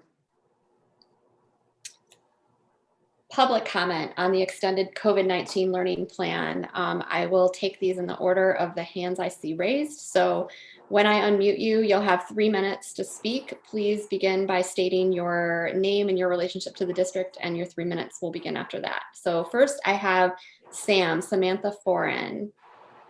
Sam, you should be allowed to talk. Hi, can you hear me? Yep. Okay, first of all, I really want to thank you guys. You guys have a task that I don't envy, because no matter what you do, half of the community is going to disagree with you. So thank you very much. That being said, I tested positive for COVID the day after Thanksgiving. I lost my smell suddenly on Thanksgiving when I almost burned something and I realized I didn't smell it and I could not smell anything else. I am still in isolation from my family because even with Tylenol, I cannot get my fever under 99. I have an oximeter now. My oxygen levels are okay. So there is nothing medically anybody will do anything for you other than tell you to stay home and take Tylenol. I have a 8th grader at West and I have a junior at Rochester High. If the school was in session now, my children would have had to have been in quarantine from Thanksgiving through 14 days from the last day that I was contagious, which will be 24 hours from when I run a fever. I cannot help my children because I have to stay 6 feet away from them and every other heartbeat in my house, including my dogs who don't understand why I won't pet them or let them in my room. This is not the flu. This is not a cult. With all of the statistics out there, nobody talks about what it's like to live with this virus. They talk about death. Well, technically, I am not dying. I am not living either. That's all I want to say. I just want to give a voice to those of us who have not been heard and not been acknowledged throughout this entire process. I am not saying this for pity or prayer. I am saying this because this is the reality of this insidious virus. I have had every symptom along with symptoms that are not publicized. I am grateful to God every day that my husband and my children have thus far tested negative and have been asymptomatic. I pray that that continues. I am grateful that I do not have to share a restroom with anybody else in my household, but not everybody in the district is that fortunate. Thank you for giving me the time to speak, and thank you for considering my words, and thank you from the bottom of my heart for making the tough decisions to keep the adults and the children and every other heartbeat in the Rochester Community Schools safe the best way you know how, with factual, medical, peer-reviewed data. Thank you. Thank you. Next, I see Bin Chen. Bin, you should be unmuted. Hello, can you hear me now? Yes, we can hear you. Okay, all right. So first of all, thank you. And I want to have a better idea about when my kids are going to go back to school. So, I mean, everybody's seeing the census and data. I think we just have different interpretation. And someone just shared about COVID-19 and shared about the vaccine, but it doesn't mean even without the vaccine, is that safe? There are lots of schools is open just in Rochester, close to Nose Hill Elementary. There are lots of private schools are open, and there's nothing dangerous, okay? And another thing I want to know, I think those numbers should on top of your mind, and I think I hope you can share the financial situation of Rochester. as a community, because most of the Rochester financially are supported by our property tax. And this year, since all the school buildings are closed and we don't have bus driver, we don't have lunch money, we don't have payroll. So literally, I think our budget should have some left over. And do you have a plan for that? That is my question. You don't have to answer that right now, but I hope you can share those information with our whole community, because everyone, like for example, my company, because we all work from home, so my company just shared the information. The operational cost is reduced significantly on all the cleaning, all the staff, and all the utility. So that's why I think Rochester community will have the same situation. And for the leftover or the budget, do you have a plan? I think that those money are major from our community and they should back to our community, because that is every Rochester people hard-earned money to support our students back to school. And there's some special need kids, their parents, their families struggled more. They needed to oversee all the costs they spend over the whole school year. Like lots of mom have to quit from workforce. I know someone in my company, they have to quit because they have 2 young children at home, and they need to deal with lots of work, like go back to your computer, focus your teacher, do your homework, and here is your lunch. There's so many things going on in the house and they cannot get their job done. So some of my friends, they change from full-time to part-time. Some of my friends, they choose to quit the job. So that is the situation. That means our whole community being hurt very dramatically for all the parents. I hope you understand the situation. Thank you. Thank you for your comments. Next, I have Jessica, followed by Jamie. Jessica, you should be able to unmute. All right, can you hear me? Yes. All right. My name is Jessica Opfer, and I'm the parent of a 3rd grader at North Hill and a 7th grader at Hart. And I want to begin by acknowledging the incredible effort that our district and our teachers and staff are making to continue to educate our kids during these incredibly difficult circumstances. And I also appreciate that the district is continuing to prioritize public health and safety by keeping us in a remote learning environment. Regardless of where individual families stand on the in-person versus remote instruction debate, I think it's clear that many parents in our district feel their voices are not being heard. I'm aware that a number of individuals have requested that a comprehensive survey of parents and teachers be conducted to better understand the needs of our community. And I would like to reiterate that request that such a survey be conducted sooner rather than later. Many of us feel that the phone survey that was conducted at the beginning of the summer was too limited in reach and scope, and that the results were never made public. A comprehensive electronic survey of the entire district would be simple and efficient. It would serve as an opportunity to assess what is and isn't working and explore opportunities for improving the current situation for our remote learners. It could also assess how people feel about any future hybrid or cohort scenarios we might be facing as we move back to in-person learning. I'm not talking about a long, drawn-out, multi-part questionnaire, and I'm definitely not talking about a thought exchange. I think a few carefully crafted questions with multiple choice options, perhaps an open-ended question or two, would be able to capture this information. Disseminating and reporting the results of such a survey would be a positive gesture on the part of the district to acknowledge that our families deserve to be heard, as well as helping guide the work of the committees that are actively working on these issues. Thank you. Thank you for your comments. Next, I have, let's see, Jamie Moore, followed by Sarah Weaver. Jamie, you should be allowed to unmute and speak. Can you hear me? Yes. All right. I am an elementary 1st grade parent. My youngest was enrolled in pre-K, but it was canceled. It was great to hear all the positive news from our high school students at the beginning of this meeting who are thriving right now. But I'd like to comment on behalf of some of our younger students. My daughter is in 1st grade. Her teachers are absolutely amazing. And my daughter even sees the wonderful literacy specialist. emphasis on wonderful. She is the best part of my daughter's day. But sitting at a computer almost all day is not ideal for a 6-year-old. It's disappointing and it's not useful or healthy.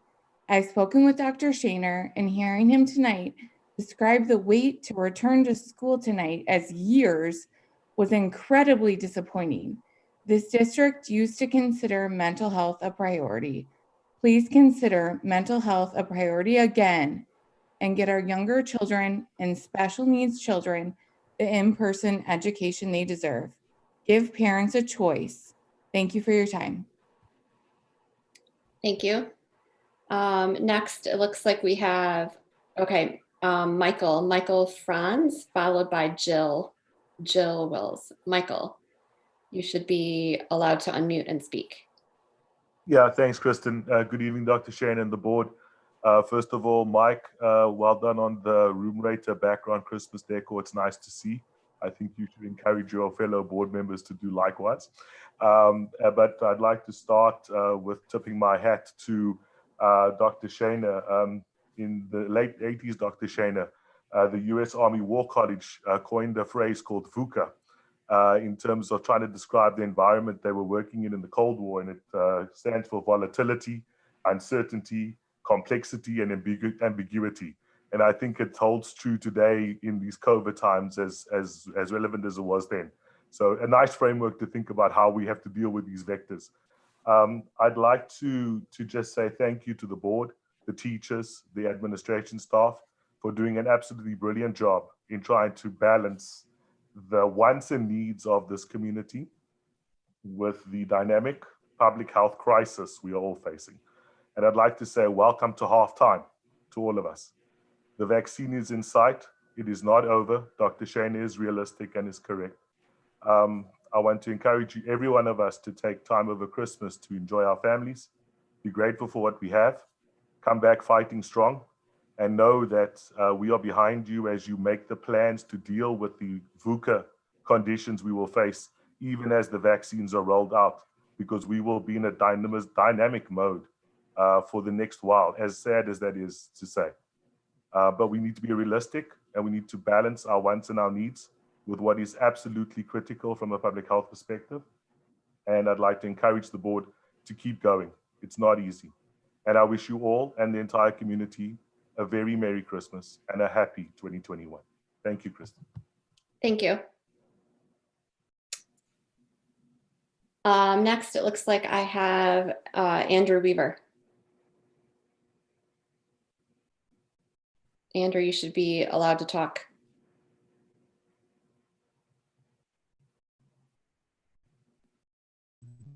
Thanks. Andrew, you're muted. I must have accidentally got kicked out earlier. I'll go ahead and finish my message. As I was talking about, when we talk and actually listen to each other, we learn a lot from one another. I learned a lot about what it means when people use the term virtual and when people use the term remote. And so going forward, I will always refer to it as online, because clearly there's two populations in our community that do not want to be in the classroom for whatever reason. They have the right to have that opinion. But that means we need to find one online platform that works. We do not need to keep spending effort on two platforms. Does not make sense. It would never make sense in any business. The continued use of the term continuous improvement, as we live in an area that has a lot of automotive. Continuous improvement applies that you have a stable process. We do not have a stable process. We have not had a stable process. So we need to get to stable before we again start focusing on continuous improvement. We also should point out, though, that the situation is made worse because ultimately Schoener works for the board. The board voted to give up its right of oversight, allowing him to switch on a dime to whatever model he wants. That's what leads to us getting an email on Wednesday at 4 p.m. that school is changing the next day. But yet we just heard we'll give the teachers plenty of time to adjust their life. So the inconsistency is consistent, right? Also, it would be good, I think, for the public to know we have 4 board members that went from August 20th to November 30th with not asking one single question about details that would get us back to school. That would be Kristen, Scott, Mike, and Kevin. Not one question asked about the details to get us back to school. During that same time period, there was 19 board votes. They were all unanimous. How do we have a board that has no dissent, no debate, no back and forth? That's called groupthink, and that is not effective for anyone. In the end, we do need to go back. We do need to have a survey done of all parents. It should be done as soon as possible. It should not be delayed. We are in December. We've already wasted so much time. We've been asking for 4 months. It should specifically ask what preference of model each parent wants, what the mental stress has been on their child, and it also should be absolutely look for what is their opinion of the effectiveness of both the superintendent and the board members, as well as the trustworthiness. At this point, our community needs to start healing the divide, and we're not going to do it if we continue to ignore the problems that we face. Thank you. Your time's up. If you can just wrap up in a few seconds. I'm good. I'm all done. Thank you. And I have Jill Wills. Jill, you should be allowed to unmute. Okay, hi, thank you. I apologize in advance because I wasn't planning on speaking tonight, so I don't really have anything prepared, but just based on a few things that I had heard today, just a couple comments that I hope the board and Dr. Schoener can maybe take into consideration as we go into the break and as we approach the January 20th date. I heard a few things about, and sorry, I have a daughter who is a junior at Stony Creek High School. I heard a few things about, hopefully the vaccine will come out sooner rather than later, and hopefully numbers are going to go down. To me, those kind of sound like ways to set up for a oops, well, they didn't. And so we're going to have to stay remote. And I guess my concern is that myself, as well as a number of parents that I know, and not all parents in the district, obviously, and that's why they have the virtual option, but I'm not willing to wait until this gets eradicated. I feel that in-person learning is essential to my child and to children. And as much as I care about other people and I want, everyone to stay safe and healthy, I have 2 younger children that attend private school and have done so successfully since August. So I know firsthand that it can be done, even given the current environment and the current numbers.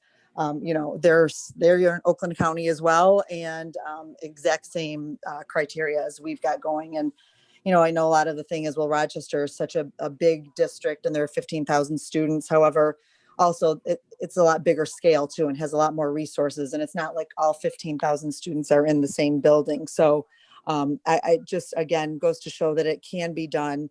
And so I hope that we're not waiting and going to use the excuse of like the vaccine isn't ready in time, or the numbers aren't, to that magic number that we want them to be, because again, it can be done and the private schools are a good example of that. So that's what I wanted to say. And then also my one fear too, is if we do go back, I know we talked about a tiered approach, and, we have so little time left of the school year. At earliest, that would be January 20th at best case scenario. So that would mean my high schooler, she would have to wait an additional 3 weeks to go back, and that would just be hybrid. We don't have that kind of time to play around with. I guess I'm not sure. And I hope the board could maybe figure out when we do go back, why it has to be tiered. Why can't everybody just go back on that same date? Again, we're not all in the same school and using the same teachers, et cetera. So I hope that can be something else that can be thought about. And that's it. Thank you for your time. Thank you for your comments. I don't see any additional comments from the public. So with that, I will call for a vote to approve the extended COVID-19 learning plan for December as presented. If board members could please unmute and say aye. Those in favor say aye. Aye. Aye. Opposed? And that is a 7-0 vote. And just one note to Jill and to the others, if you can please remember to fill out the form that was sent to you via the chat, just so we have your name correctly for the record. Thank you. Next item on the agenda is the 2019-2020 financial audit. And to present this item, which is an action item for the board, I would like to reintroduce Matt McDaniel, Executive Director for Business Operations, and the entire business operations team that is here to present this. Go ahead and take it away, Matt. Thank you, Madam President.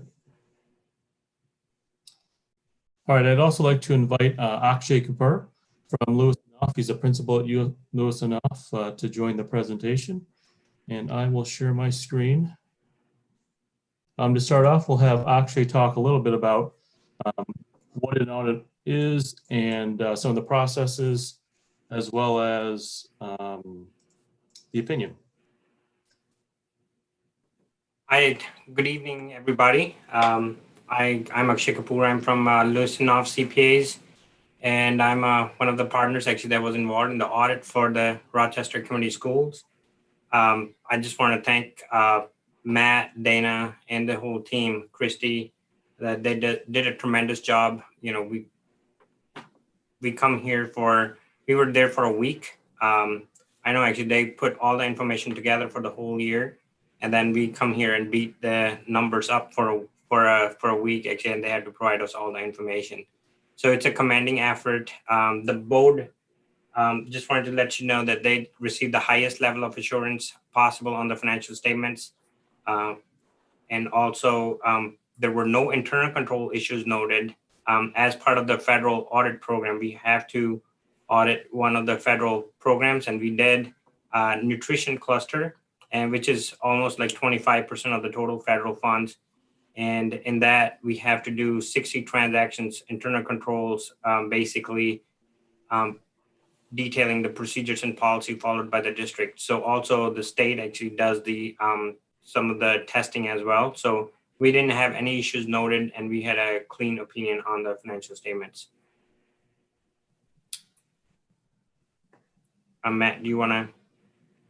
Yeah, so now I'll jump into the financials a little bit, and then Akshay. At the end, we've got a section on upcoming pronouncements, as well as our pension and other post-employment benefits liabilities, and Akshay will present on those. So to move into the general fund financials, as we've talked about at the last meeting and over the course of the last few years, that per pupil funding and fall state aid membership really drives the funding for the school district. So you'll see that for fall 2019, we had a membership of 15,410 FTEs or full-time equivalencies. This was, of course, pre-pandemic. This was based on the fall count. Our overall budget and financials were based on the fall 2019 count and the spring 2019 count. Moving on, you'll see the foundation allowance. The foundation allowance, as per the state for the end of 1920, was $8,529 per pupil. What you won't see is that they reduced the foundation by $175 per pupil, which was a loss of about $2.7 million in state aid that the district would typically see. But they did provide some federal funding in the amount of $350 per pupil that doesn't apply to the 1920 school year that we could use for the 2021 school year. So looking at general fund revenue, last year revenues totaled $178 million, with approximately 71% of that revenue coming through the foundation allowance, which is made up of the property tax levy, almost $20 million from property taxes, and then the rest coming from the state, about $106 million for the foundation. You'll see that's the 60 there, and then the brighter green, the 11%. You'll also see that 2% of our revenue is federal grants, and the rest of the revenue is made up of that 27%. You'll see that that's split between interdistrict sources, other state revenue, other local revenue, and special education at risk restricted revenue from the state.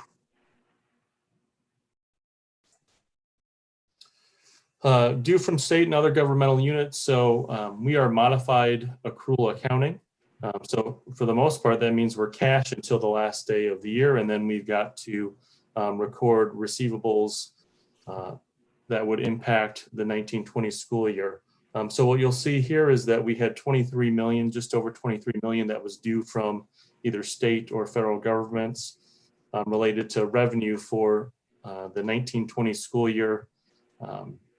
Just as a reminder, the state makes July and August payments of state aid to the district, but our fiscal year ends June 30. So all of our expenditures and everything tying to that June 30 date needs to be recorded.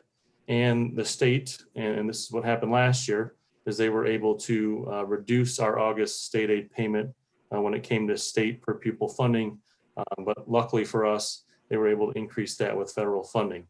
That isn't always the case. And for all intents and purposes, our fiscal year can be over and our revenue can get reduced with no ability to make any decisions to try to reduce costs. For general fund expenditures, you'll see that 81% of our budget is based on salaries and benefits. Purchase services make up 11%. 4% is supplies and materials, and another 4% is capital outlay and other expenditures. One thing that did happen last year as part of that salaries and benefits is even though school or in-person schooling was canceled, we did have to continue to pay school employees, but we're able to, because of purchase services not being school employees, we contract transportation. We were able to make a decision to save some money on transportation costs last year. So overall, you can see the general fund revenue and expenditure picture for the last 10 years. You'll see that revenues exceed expenditures even last year, which ended in a pandemic and a reduction in funding. And again, you can see what that's done to fund balance. Just like the previous chart showed, you'll see years of growth in fund balance and decreases. And then over the last few years or 5 years, we've been able to increase fund balance. And Matt, actually that fund balance is 22% of the total general fund expenditures. So that's pretty good actually fund balance to have if you want to do anything in the future. Thank you, Akshay. Fund balance is made up of a few different categories. There's non-spendable, which are prepaid items or inventory. There's assigned, unassigned. That's our total $38,528,794 of fund balance. Moving on to the capital projects fund, these are bond funds. You'll see that we're spending down bond funds. We have a couple more years to spend all the funds, which is why you'll see a revenue number that is $945,000 and expenditures of $32 million. And looking at the impact on fund balance, again, we have, I think it's 2 more years to spend down the bulk of this money. We have about just over 35 million to spend over the next 2 years. Moving into the non-major funds, you'll see revenues and expenditures. The Caring Steps Fund, revenues equaled expenditures because of the transfer from the general fund.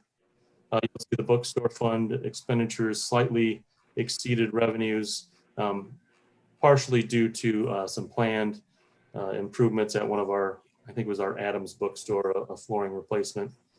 Food Service Fund, expenditures exceeded revenues by about $300,000.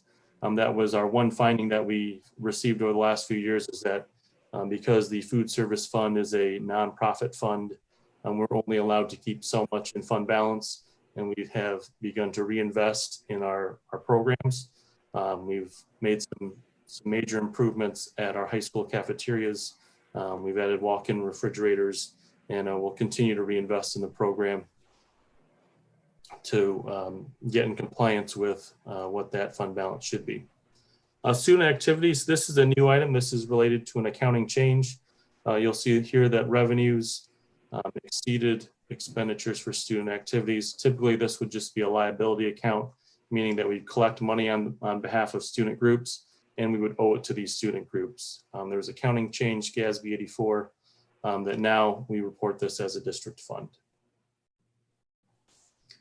So after looking at revenues and expenditures, here we are with fund balance. Again, with Caring Steps, there's been transfers from the general fund to support that operation. No fund balance there. Bookstore has been pretty steady, mid 70s to 81,000 in fund balance. And then you'll see with the food service fund, we have been spending down that fund balance to get in compliance. And the student activities fund, the first year that you'll see this is 1.263 million. That's typically about what we have in that liability count at the end of each year. This is the second year that we have done a comprehensive annual financial report, or a CAFR. So there's some additional information that we provide on financial trends, revenue capacity, debt capacity, demographic information, and operating information, excuse me, which adds about 20 pages to our audit report, which is also available on the website if you're interested in reading through our CAFR. Looking forward, there's some economic considerations that we'd like to discuss. First, you'll see that at least for the 1920 year, and this will continue, but retirement rates have been increasing. Now, the state does cover part of these retirement rates, which is what the net rate is shown in green of 27.5% of salaries. They do cover 12.41% of payroll. Another thing when we're talking about retirement is MEPSR's membership. So you'll see that black line there is active MEPSR's members right now. So these are people paying into the retirement system. And then on the blue line, you'll see that those are the retired members, the ones pulling from the plan. You'll see in 2019 that there was a big dip in the number of people paying into the plan versus people receiving benefits from the plan. This is the largest difference that we saw over the last 10 years.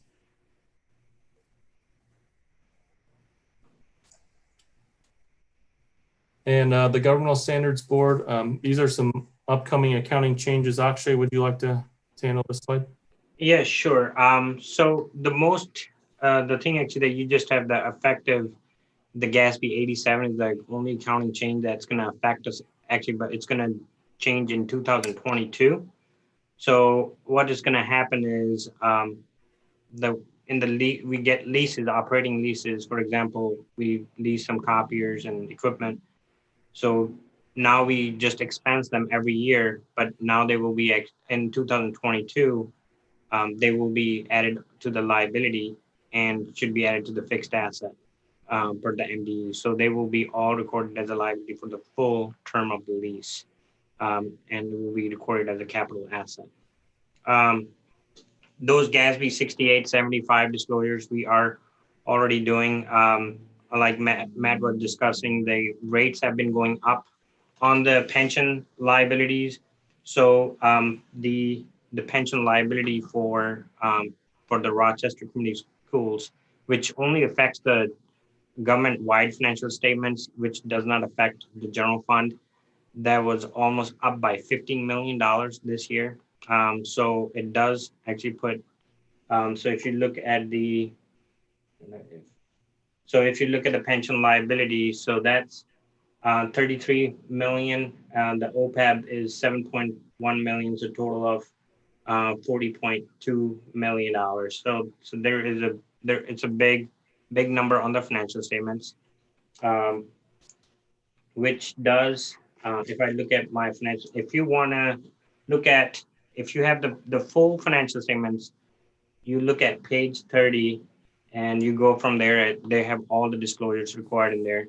It probably will be a good nighttime reading so that it will put you to sleep in a couple minutes. But that's a big number, and this number is calculated by the state. Mostly we do the calculations on the other end based on how many what our covered employees are, but mostly it's based on the mortality rate, the changes in the market. So there are a bunch of factors that go into play every year to calculate that portion of the liability. So it doesn't have any effect on the general fund, like I said before. So and then also it puts us in a deficit when we look at the government-wide financial statements. But again, it does not impact general fund, or it does not impact any of your ratings for getting any bonds information on anything. So it doesn't have any impact on anything other than it's just a number on the financial statement, which is the biggest number on your financial statement right now.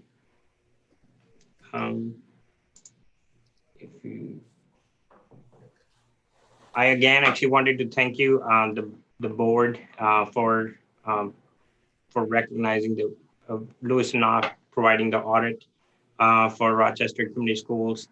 Again, I want to thank you, Dana, Matt, Christy, and the entire team actually that helps us through the audit. I know actually they have work to do all those 5 days that we are there, but they actually provide us all the information. They spoil us actually by giving us candies all the time too. So that was that's always good. So I really appreciate it, and I think our whole staff actually appreciate and love working on Rochester Community Schools. And you have a great organization there, and you have great people actually that really. I talked to Mike before, and Dr. Schoener, and then they're all into the school district just to provide education to the kids. Thank you, Akshay. I'd also like to thank the Board of Education and Dr. Schoener and our cabinet team. At the top, you guys set that tone for us. You allow us to come and present on internal controls every year because that's something that you guys want to know about and you value that. I'd also like to thank our business office team, as Akshay said. They get to spend a week doing field work with the auditors and answering questions, but prior to that, there's 2 months worth of work just preparing those audit work papers for the arrival of Lewis and Knopf. Human resources, our special education department, our building administrators and bookkeepers, teaching and support staff, everyone has a hand in the financial information that was presented tonight. So thank you to the entire district and our staffs for their support. I'd also like to thank Akshay. This was a different year with a pandemic to consider, and we were still able to communicate and work with Akshay and the Lewis and Knopf team. So thank you, Akshay, and thank you, Lewis and Knopf. With that, I'm happy to take any questions. Thanks, Matt. First, I will take a motion to approve the 2019-2020 financial audit as presented. Moved by Kevin, seconded by Barb, and board discussion or questions. I had a question for Akshay about the fund balance. Can you talk about the significance of the fund balance in terms of the audit as a whole, or maybe put it in perspective, especially for the audience, the community who's watching? Yeah, the fund balance is very important because you just want to make sure, one is, you don't want to be under the 5% of the fund balance, because then you are having MD come into play. The state wants to know why the fund balance are so low. Also, the fund balance, what it is around 22% of the total general fund expenditures. So that means that going forward, we have 22 of the general fund expenditures already covered for the next year. But again, the importance of that is that in future, if you need to do any changes into the district, you have some fund balance actually to use that money to make changes to the, let's say, for example, to the buildings, or to, if you don't take the bond money. So all those changes could be made without any issues. So that's the ultimate thing, actually, to have a fund balance that will actually exceed 10% of the general fund expenditures. Usually we see 10 to 25% number that the districts strive for. And you don't want to have a fund balance actually, which has 50% of the general fund expenditures either, because you are in a business to provide education to the students. So the fund balance should be kind of in the mix of between 10 to 30%. So which 22% is a good amount of number actually to be on the general fund balance. Thank you. Any other questions or comments, Mike? Yeah, Akshay, thanks to you and your firm for continuing to partner with us on these audits every year. Matt, congratulations to you and Dana for another clean audit, and your team, all right, for another year of a clean audit. I guess in everything that I saw, the only thing that really concerned me was the drop in MIPSR's participants last year. Hopefully that trend reverses. Basically, I think that's probably from a bunch of retirements from teachers or maybe teachers that left the profession. So that's really concerning also, given our difficulties finding subs even today. So it's a shame, and I hope the trend reverses. It's not a Rochester problem, but I think it's an education problem that we have to worry about. Thank you. Thank you. Michelle? Yeah, I just had a follow-up on that. Is that MIPSR's number from the end of 2019-20 school year? Is that after the pandemic started, or is that a number from prior to that? It's prior to that. The state fiscal year ends September 30th. September 30th. Yeah. So that's data from September 30, 2019. So to your point, Michelle, it'll be interesting to see what impact the pandemic has on those numbers. Great. And when do they update what our MIPSR's contribution is every year? Yeah, sometimes multiple times per year. Okay, so if there's additional retirements, then the amount we pay may increase then to cover that, since there's less current employees paying into it? Yep, the numbers could change based on their calculations. Also, the rate changes, we had 1 year where the rate changes 3 times. So the rate change actually could make all those changes too. So, but we do get all the information prior to the changes are being made. Okay, thank you. And thank you to all of you for all the work you did going into this. I know it's a lot every year. Any other questions or comments from the board?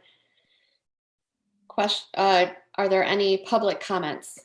If so, I didn't see any forms filled out, so I don't think there are any public comments. So seeing no hands raised right now, I will call for a vote. If board members could please unmute.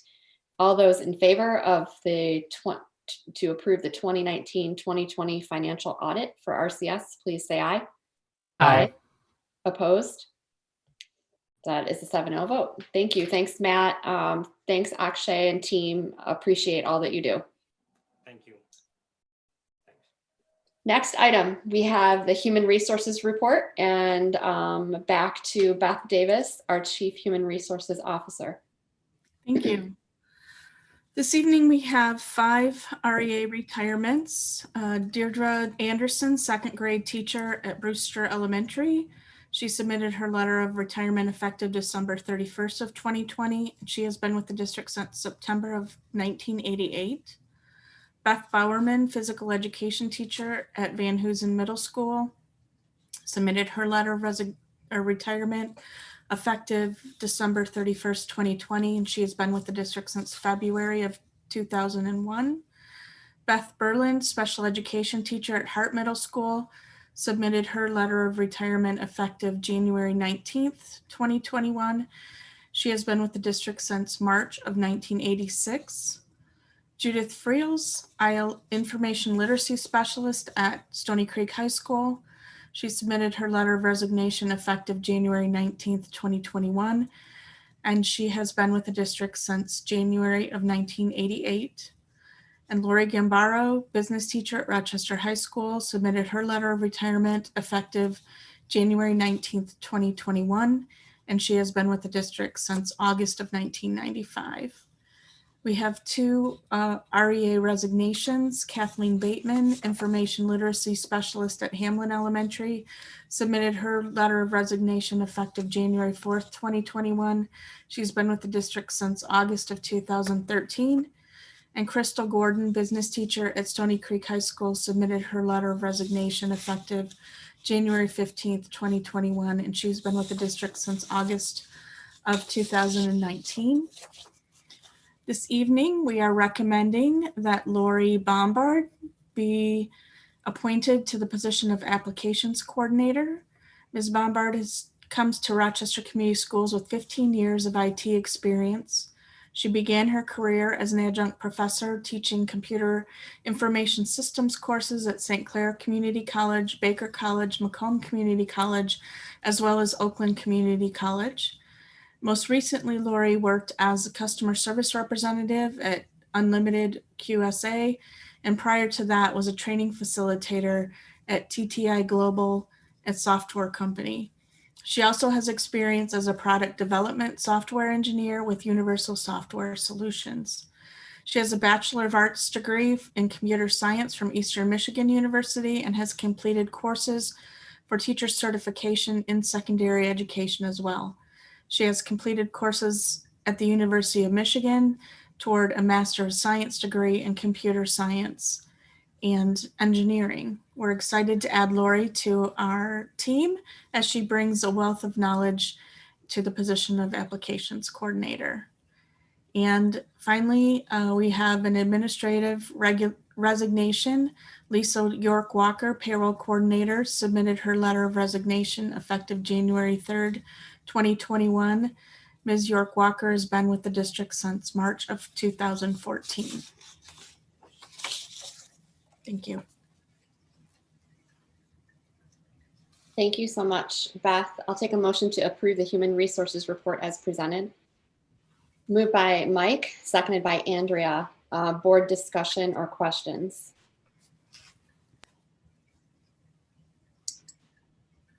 Michelle. Just a quick question on specifically the teachers that have retired, do we have replacements for all of those teachers at this point, or are we still in the midst of finding someone to take over for them?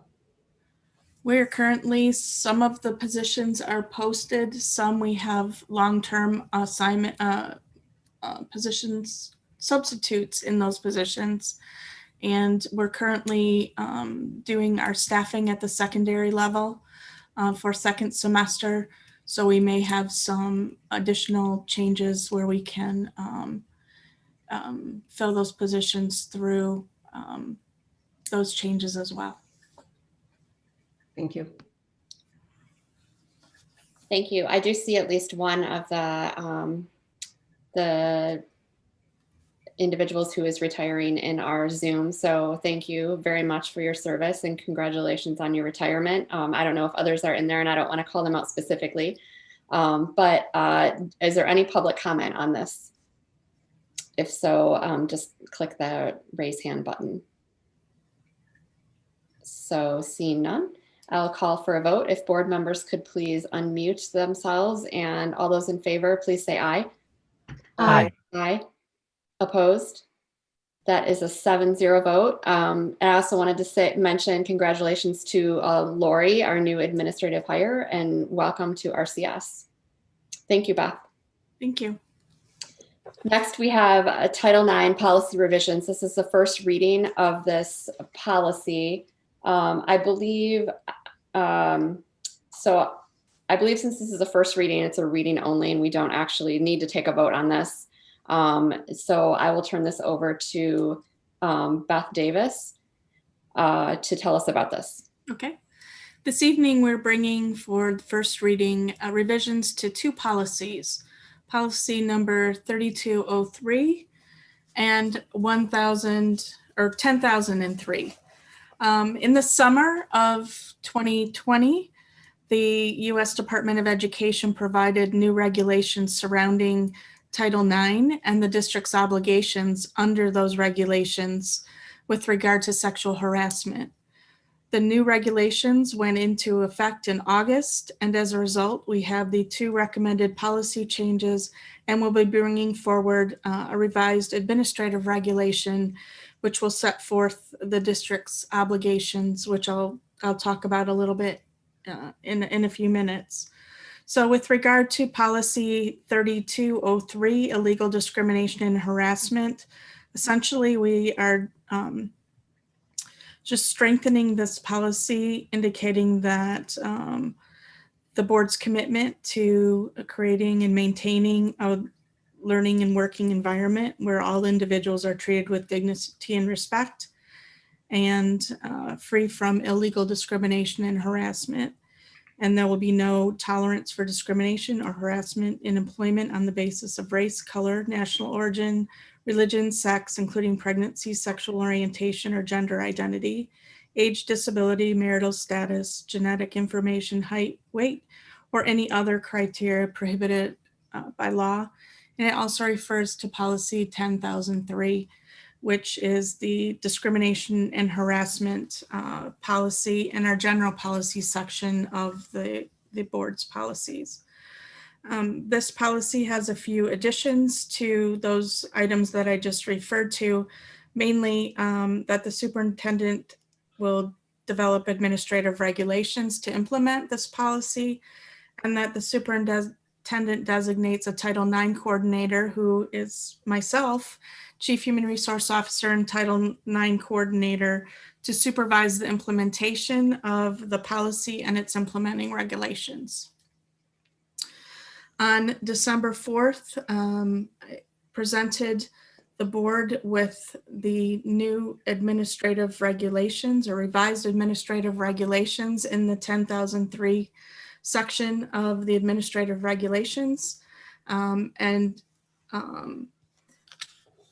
provided the requisite, providing the requisite 30-day review period in order to for the board to review those policies prior to implementation, which will go into effect on January 4th, 2021. And there were a number of changes in those provisions. Much of it remains the same, but with respect to sexual harassment and Title IX obligations, it sets forth specific informal and formal complaint resolution process, which also adds a decision maker step to that process as required under the new Title IX regulations. It calls for training of individuals and posting of that training on the district's website, notifying the union leadership and the union employees of the Title IX policies and the complaint procedures and resolutions. It implements a 7-year record keeping requirement, and I think those are the requirements of the new regulations, and all of those are contained in the revised administrative regulations that will be implemented on January 4th, 2021. Do you have any questions? Any questions or comments from the board? This is a first reading, so we'll take this up again in January. Yes. All right. Oh, go ahead, Barb. I just wanted to confirm, Beth, that you'll be making this publicly available for the community to read. Yes, it will be on the website prior to its implementation on January 4th. Cool. And where can they find that on the website? They'll find it in the human resources section, but they'll also find it on the district website. There'll be a special Title IX section of our website that will set forth all of the information regarding the policies, as well as the administrative regulations, the contact information for myself, and our training and any of our training with regard to Title IX will also be posted on our website in accordance with the new regulations. Great, thank you. Mhm. Thank you for that. All right, so moving on our agenda, we have 2 more action items here. The next one, Beth, stick around. So we are at approval of the Rochester Support Personnel Association, the RSPA contract extension. This is an action item. So Beth, if you want to take us through this. Sure. We are very proud to bring forward to you this evening a recommendation to approve a tentative agreement reached with our Rochester Support Personnel Association. And this is for a contract extension through June 30th of 2021. The members of the respective bargaining teams are for the employer, myself, Matthew McDaniel, the Executive Director of Business Operations, and Jennifer Arsenault, Human Resource Support Staff Specialist. And for the association, we had Deb Lowton, the Executive Director, MEA, and Kathleen Monahan, RSPA President, and she is also a bookkeeper at Adams High School. During the summer, we also were negotiating with this group with regard to a contract because it expired in June. And members of that entire committee included Linda Key, Kathy Karwacki, Liz Cross, Jana Legree, Lori Cross, Teresa Roll, Louise Coakley, and Debbie Whitlock. All of them participated in negotiations that ultimately led to the group I just mentioned reaching a tentative agreement. The former labor contract covered the period of July 1st, 2017 through June 20th, 2020. And this contract extension expires June 30th, 2021. The provisions of the collective bargaining agreement currently in place will be extended with the following amendments. An off-schedule stipend will be paid to all bargaining unit members in the following amounts. 12-month employees would receive $425. 11-month employees would receive $400. 10.5-month employees would receive $375, and our elementary office assistants receive $350. Stipend would be prorated by FTE, and half will be paid in December of 2020, and the other half will be paid in February of 2021. The administration building secretaries who are not eligible for Department of Treasury COVID-19 grant but meet the requirements of the grant will be eligible for a $250 payment in February of 2021. And effective 2021, bargaining unit members, January 1st, 2021, bargaining unit members will be eligible to choose a consumer-driven health plan, CDHP option, in addition to the current PPO option for board paid medical coverage. And the CDHP will have an in-network deductible of $1,400 per member and $2,800 per family. The district will fund a health savings account in the amount of $700 individual and $1,400 family, with half of the funding occurring in January and the remaining half funded in July. For the PPO health plan, the prescription drug coverage will be changed to mandatory generic, 2 times mail order, and 2 times 90-day retail. That means 2 copays for a 90-day supply. There'll be no step movement or increase on the salary schedule. And again, the contract will expire June 30th, 2021. That's the extent of the amendments to the agreement. Great, thank you. Thank you for walking us through that. I will take a motion from the board to approve the RSPA contract extension as presented, moved by Michelle, seconded by Kevin. Board discussion or comments, questions from the board. Mike, go ahead. So this is hard work. Thank you, Beth, and your partners in this. The RSPA team and the administrative team. It's a tough slog to go through these things, and I'm glad you were able to come to an agreement. We get till June of next year, and then we get to do it again.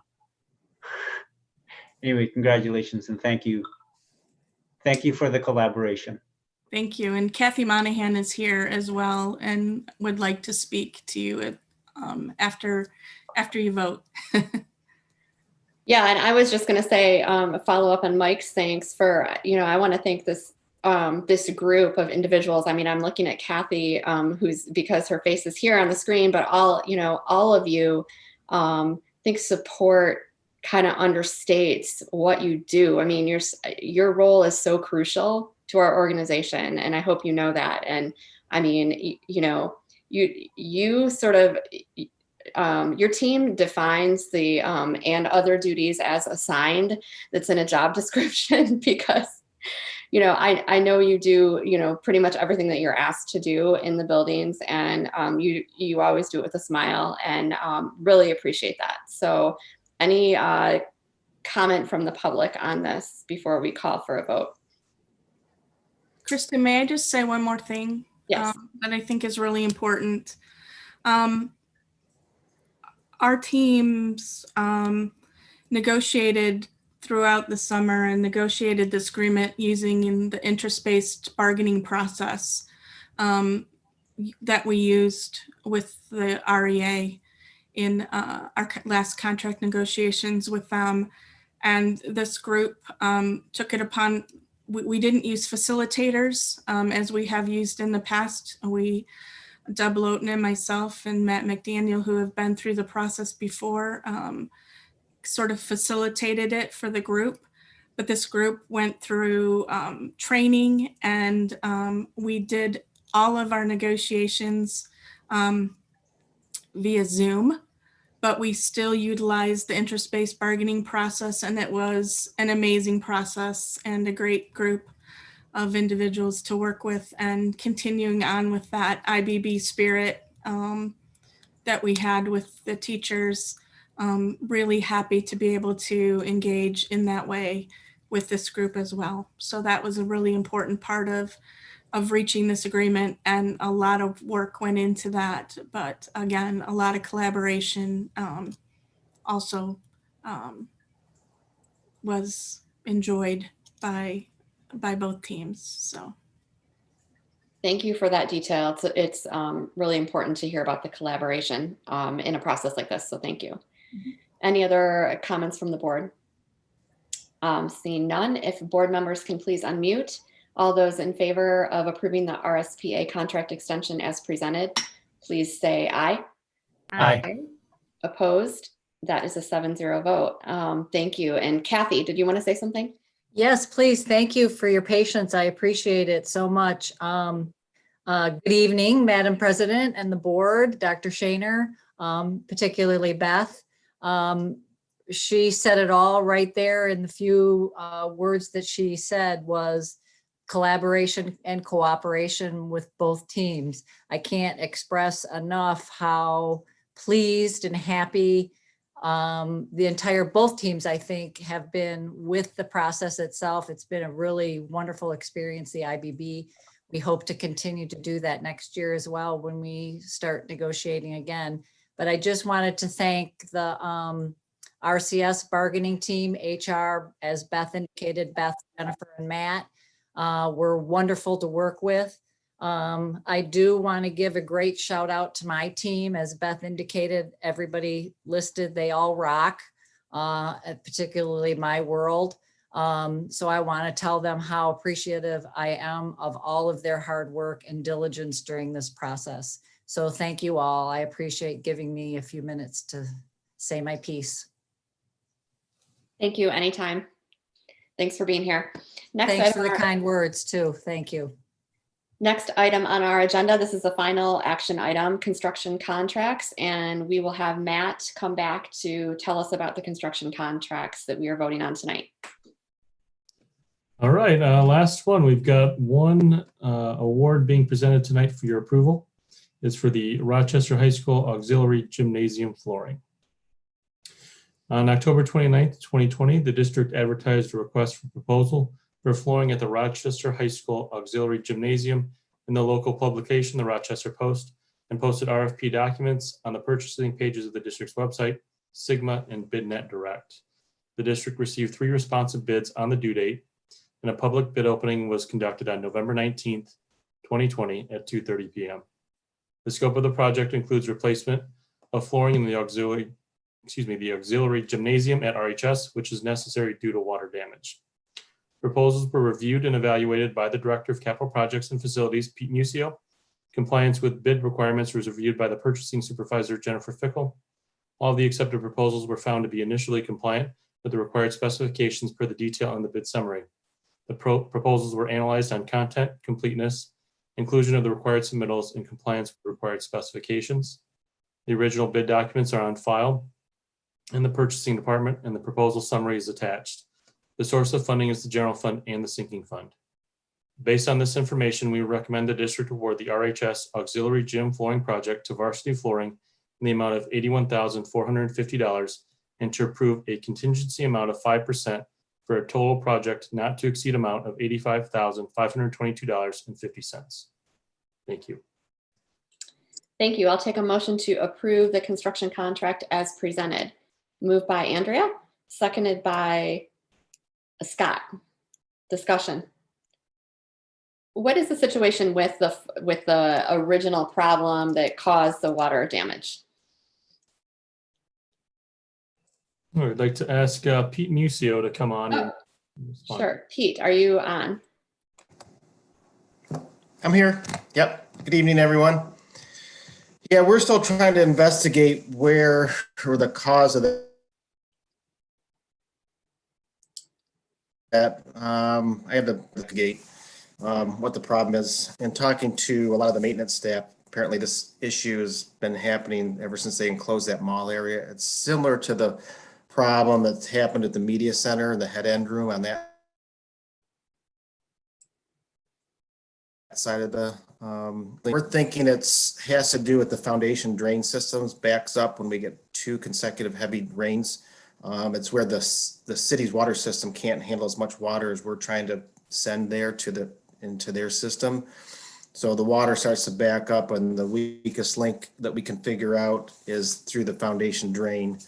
So we're doing some more exploratory investigation on the drain to make sure it's plugged up, the foundation drain. And we'll probably might have to come back for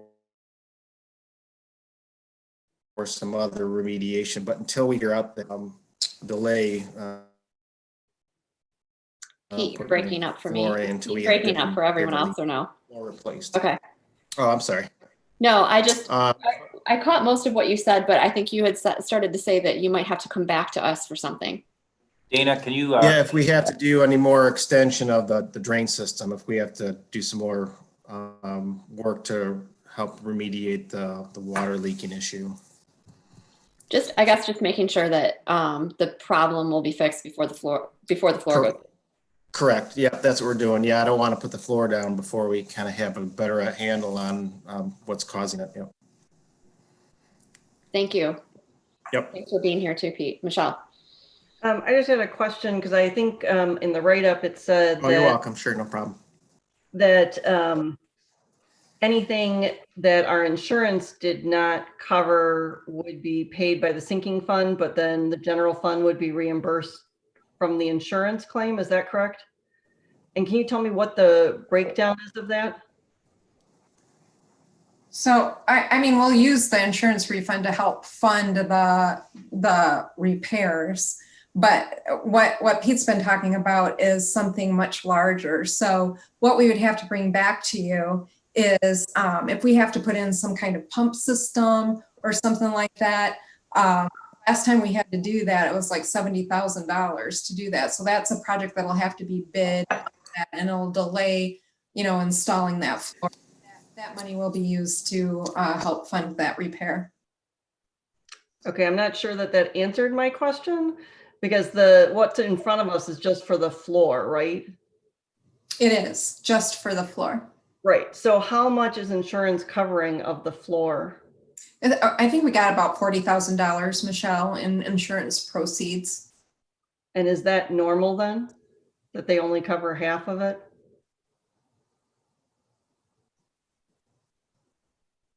Is it normal that they only cover half? But that's I mean, I don't know how to answer that.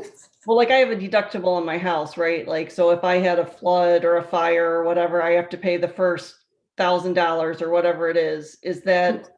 We do too. We have a $10,000 deductible. Okay, so then I guess my question is, why would we only get paying the whole thing back versus 70? That's what I'm just trying to understand. Yeah, I'm just going to have to get you that information. I'll send that out to the board, how that all worked. Okay. Any other questions or comments? Any questions or comment? Any questions on this item from the public? I didn't see any forms filled out for this one, although I do see a hand raised from David. David, I don't know if this is what you wanted to comment on, because I think your form said something else, but I will allow you to say if this is what you wanted to comment on. Yeah, Kristen, the fact Is I this think the you item mentioned, that you had wanted? Is this the item that you had wanted to comment on? no, but I think it brings up a good point is you mentioned here that the maintenance staff had seen this or had a clue that this was going on. It seems that this should highlight an audit that perhaps there's other facilities that a similar scenario might be happening, and to look at that. That's really with respect to this that I want to comment on. I'll Okay. go ahead and unmute now. Thank you.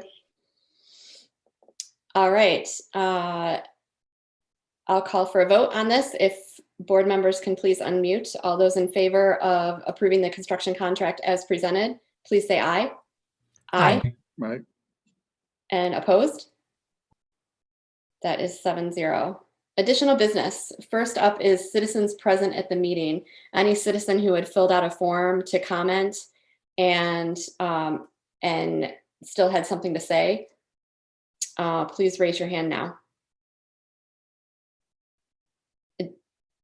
David, go ahead. Hi, Kristen. Thanks. I guess I'm back already here. Hello, board members and Dr. Schoener. My name is David Vertoshnik. We had a kindergarten and third grader that was enrolled at North Hill Elementary. We pulled our children out of RCS Public 1 week prior to the switch from remote to hybrid and are now homeschooling them. My wife and I have listened to every single board meeting since the beginning of the year. While as a community we may have different opinions on the COVID situation, it's very encouraging to see the community involved in our students' education. I want to stress that whether you grew up in Rochester, are new to the community, or perhaps English is not your first language in your home, your input is important along with your commitment to the education of our students. Last meeting, the school administration presented a summary of projected student enrollment over time. The slide presented led clarity on whether the numbers shown for 2018 and 2019 were projections or actual student numbers. What should have been included with this data is an actual versus physical enrollment data. Providing this information would avoid subjective terminology such as numbers were close or pretty good. I'm sorry, this is coming from an engineer perspective, so I'm sure Mike can relate. I'm highlighting enrollment data now since, as the board administration is aware, RCS enrollment has been dropping. The rumors mill in the community is about 300 students. I understand that hasn't been audited yet. With a teacher to student ratio of 1 teacher to 27 students, this equates to 28 teachers. The loss to a district is slightly over $240,000. This would be equivalent to 2.5 school buses or a quarter of the budget allocated for RCS Virtual Academy. For the next count day scheduled for 2/10/2021, in what direction does this district expect enrollment to trend, and what is the impact if parents continue to unenroll their children before this date? I had the pleasure to discuss this topic with a member of the school board that was campaigning for Michigan House prior to RCS returning to the hybrid model. I asked at that time if teacher layoffs were off the table, and this individual said that the board and RCS administration are considering all options since the enrollment data is fluid. Considering that this data is going to be soon available, is RCS administration and the board considering laying off additional RCS staff? In lieu of a reduction of RCS staff, has the administration considered increasing the student to teacher ratio to meet budget constraints? And I also want to echo Andrea's comment. I really appreciate her request to have assessment data come January, and I hope that we're also going to get this enrollment data. Thank you for my time. I'm all set, Kristen. Thank you. Thank you. All right, members of the administration, comments.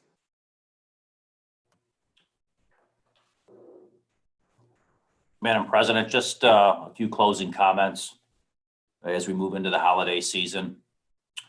We often talk about our business. I'm going to be very positive here, but and I don't mean to insult anybody, but going into the holiday season, I want to just take an opportunity. We often talk about education being the business of hope, love, and inspiration, and I truly believe that.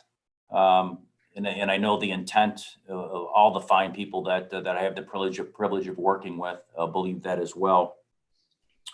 So as we take leave for the last meeting of 2020, as we move into the holidays, just want to really ask people to take a moment to be thankful for what they have, be present in that moment, and be present in the moment, whether you're a classroom teacher, whether you're a member of the community, wherever you're at. As we heard, we had a citizen earlier today share her experience with COVID. If you haven't been touched by COVID, be thankful that you haven't. If you have been touched by COVID, let's bear in mind that thousands of people have lost their lives. As we heard earlier, people have been impacted and they don't even know what the long-term outcome of that will be. So please, as you move into the holidays, as you think about your own family, your own loved ones, bear in mind that I heard this the other day and I like this saying, grace is love. So give yourself the grace to be thankful and be thankful there are people that you have around you and be thankful for your family. And again, happy holidays to each and every one of you. And just I'm going to say it again, grace is love. Happy holidays. Thank you, Dr. Schoener. Any other comments from administration? Debbie Fragamani. Good evening. Dr. Schoener, I love how you're bringing the final word together, and I will allow that to be. I would just like to extend our cabinet and our staff's gratitude during this season of giving. It has been remarkable to watch our students and our school community coming together to help serve those who require some assistance. It has been incredible. It's what makes our community very special. It aligns beautifully with what you've mentioned, Dr. Schoener. So we wish you a wonderful holiday season. Please be assured that we'll be back in January rested and ready to continue to move forward. And thank you so very much for your trust and your patience and the grace that you've given us. Thank you. Thank you, Debbie. Board member comments. Kevin. Thanks, Kristen. That was almost a perfect segue into something that I'd like to mention.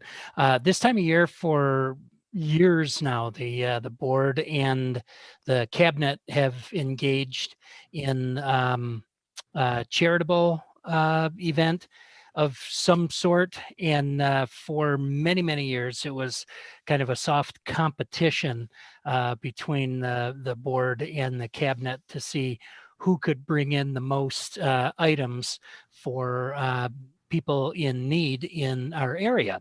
And last year, Kristen, you had a great idea of combining forces. And we did that in conjunction with New Day Foundation for Families.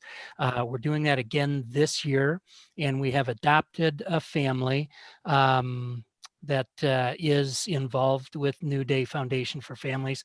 New Day, by the way, addresses the financial toxicity that families with cancer diagnosis endure. And so we're very, very pleased to be combining forces again with the cabinet. And we're busy shopping this week for our adopted family. And the plan is to very safely deliver the gifts to this Metro Detroit family this coming Sunday, actually. So I wanted to say thank you to everybody and just let everybody know that we're doing that again this year. Thanks. Thanks, Kevin. Appreciate it. Other comments? Barb. So I just wanted to say thanks to the parents that have made comments tonight and shared their perspective. This, when we talk about what we're all going through, we talk about, all these buzzwords, unprecedented and stressful, it's trying, it's crazy. And I just wanted to thank the community for their patience and their support as we work along with the administration and support them in the decisions, the tough decisions that they have to make around, what is best for all children in this district. And, Bob, you said the word that I was going to mention, and that is grace. And I really see community members extending a lot of grace to us as board members and to the administration, and we appreciate that. But I'd also like to remind parents to extend grace to themselves, because parents are trying their best to be partners in this journey with our district. And as I said, it's unprecedented, it's crazy, it's challenging, it's stressful, it's all of these words. And parents need to remember to give themselves a little grace too. So I just wanted to say thank you to the community. Thanks, Barb. Any other board member comments? Mike, you're on mute. Okay. Yeah, thanks. It's been a tough year. And I want to thank Dr. Schoener and his cabinet and the administrative staff for their tireless efforts over these long, angst-filled months. I don't think people realize how much effort goes into keeping an operation like this running smoothly, and how quickly things can go sideways if you're not on the ball constantly. There's endless planning and replanning. There's not knowing what to expect. And then getting pulled in all directions without much guidance. I'm sure it's worn all of you down. I'm sure you're all looking forward to a day when we can focus once again on excellence in education instead of having to balance that with disease prevention. Thank you for hanging in there. Thank you for your professionalism. Thank you for your kindness and dedication to our kids in the community. Happy holidays. Thanks, Mike. And I'll follow up on that by extending our gratitude to the teachers. So we wouldn't be here without you. We wouldn't be RCS without you. And, all of us on this call take this work very personally. I know we've said that time and time again. I know all of our teachers take this work equally personally, probably even more so. And there's a lot of noise sometimes, and I'm sure it makes it really difficult for you to come to work, wake up, turn on your computer every day. And I just want you to know that we all support you and we thank you for what you do. Please get some rest over the holiday break. And that's what I wanted to say. And that's probably on a good note to close the meeting and ask for, unless another board member has another comment to share, I'll take a motion to adjourn the meeting at 9:50 p.m. Moved by Michelle, seconded by Kevin. And if you're in favor of that, please unmute and say aye. Aye. Opposed? That's a 7-0 vote, and we'll see you next year. Good night, everyone.